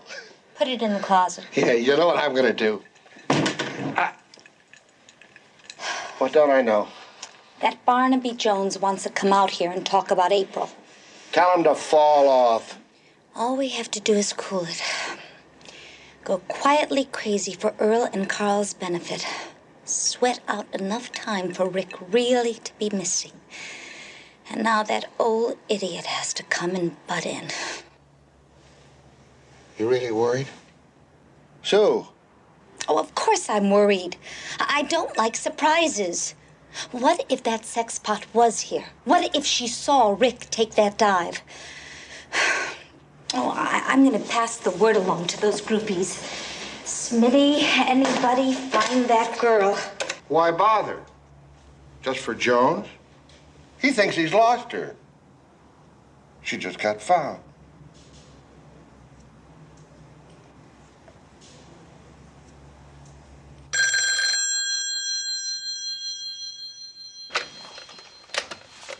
Barnaby Jones. Mr. Jones, Sue Page. Oh, hello, Ms. Page. I've got great news. I was worried about April, too, of course, and I just heard from her.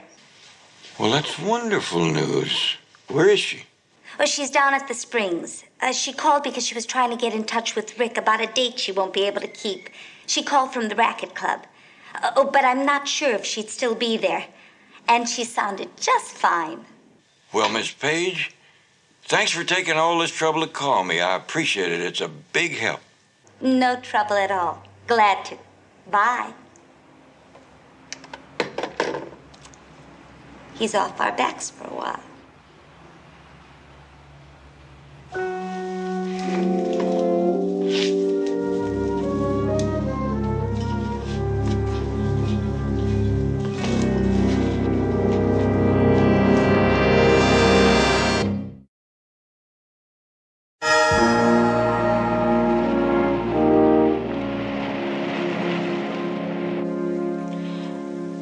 We were playing around at the pool. Which was empty. Well, yes, of course it was empty. Then we got out on the board. And he slipped. After he didn't move at all. If it was an accident, why didn't you contact Beverly Hills Emergency or the police? I just panicked. And beside, I was busted once, Mr. Jones. And I heard people. Voices. I knew they'd find Rick and do whatever. I was stoned. I split. You heard voices. Men's voices, women's, both? Both, I think. Mr. Jones, couldn't she go home with me now and talk tomorrow? Yeah, I guess you're right. The two of you going home, get some rest. But what about Rick? Does anybody really know? If anybody knows, they're not talking. Can I help?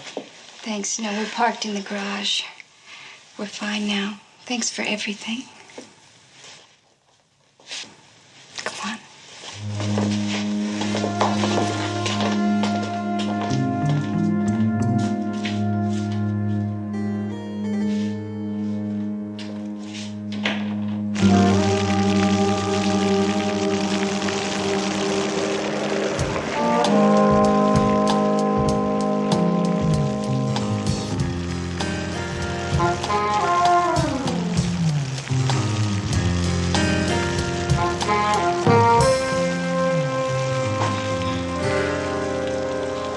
Price of a car wash, what it is, Mr. Rooney, I don't blame you.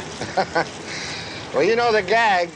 My wife and my car, not necessarily in that order. What's new, Mr. Jones?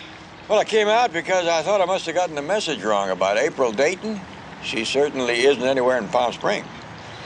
When girls like April Dayton descend on Palm Springs, they're usually looking for a very cozy spot and very, very private action.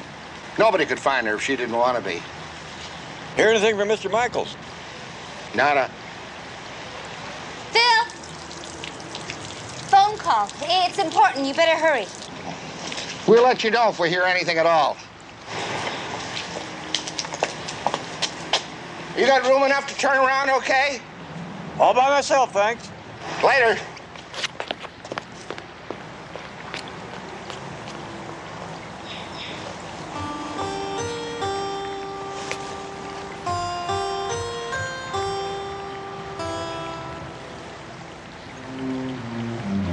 I gave him nothing. He's coming closer all the time. Smitty just called. Oh, so what's that little hustler got? Dynamite.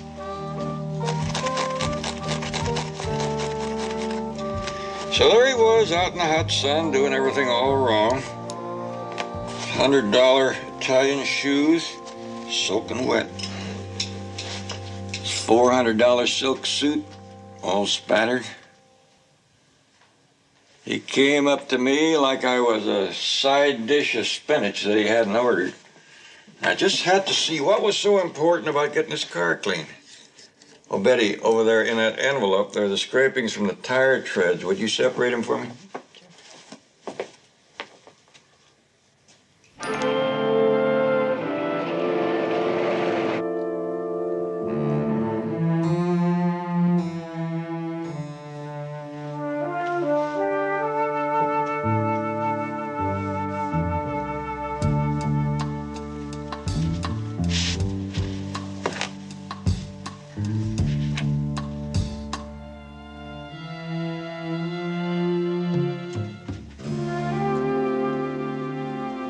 Smitty. It's okay, honey. Well, how did you? Gloria let me in. She's out doing some shopping.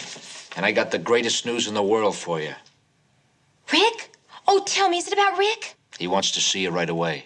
He is all right? Oh, thank the Lord. Well, where is he, Smitty? He's up at the house. He's not too clear on it. He's a little fuzzy yet. But he sure has been asking for you, honey. Oh, that's the only medicine I need. Orange peel. Eggshell, coffee grounds, and orange peel. What did that give you, Betty? Breakfast?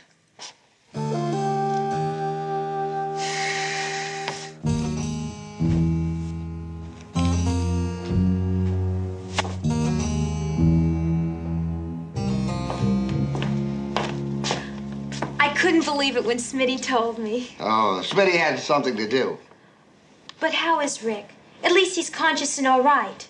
Pure luck or a thick skull. When did you leave, April? How much after? Well, I'm getting it sorted out now. He fell, you know. Couldn't have been conscious when I went beside him. It scared me. It really scared me. Then what did you do? I was going to call.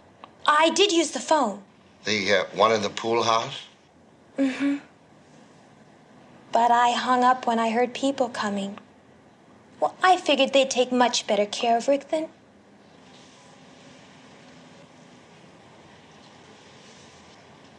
What people?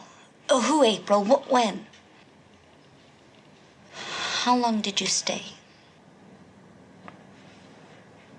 You found him.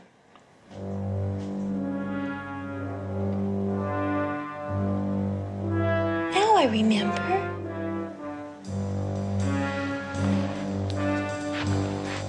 Our voices.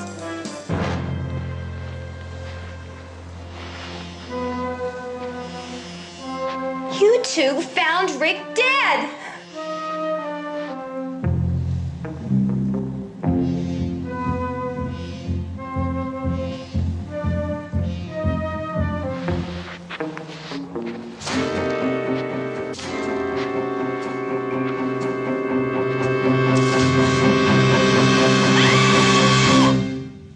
It's a simple way to get some idea of how long this has been exposed to the air. Lead acetate turns dark in the presence of hydrogen sulfide. Oh, it's not the prettiest odor. No, some people call dried albumin rotten eggs. I'd say 3-4 days. Betty, get me Lieutenant Valdez.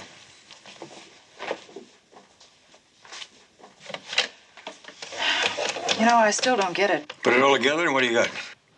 Garbage. Plus fragments of aluminum, bits of tin. Rooney's car went to the garbage dump. And when you add in this decomposed granite, that makes it the dump off Mulholland. Worth a shot.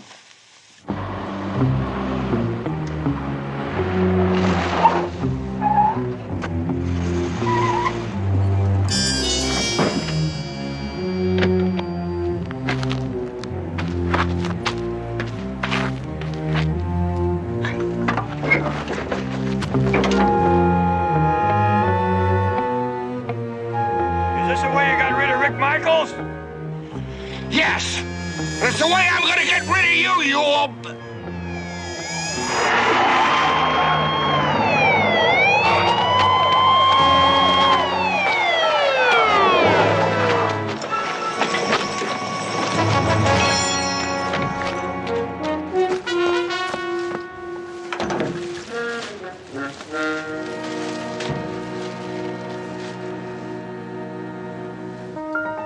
Resuscitator! Yes, sir. 10-4. That girl's a lot healthier than some I've seen. She'll be all right once she gets over the effect of the chloroform. Yes, April was lucky, and those two were lucky it wasn't murder. Lieutenant Valdez, looks like Gentlemen, please, my clients have nothing to say at this time.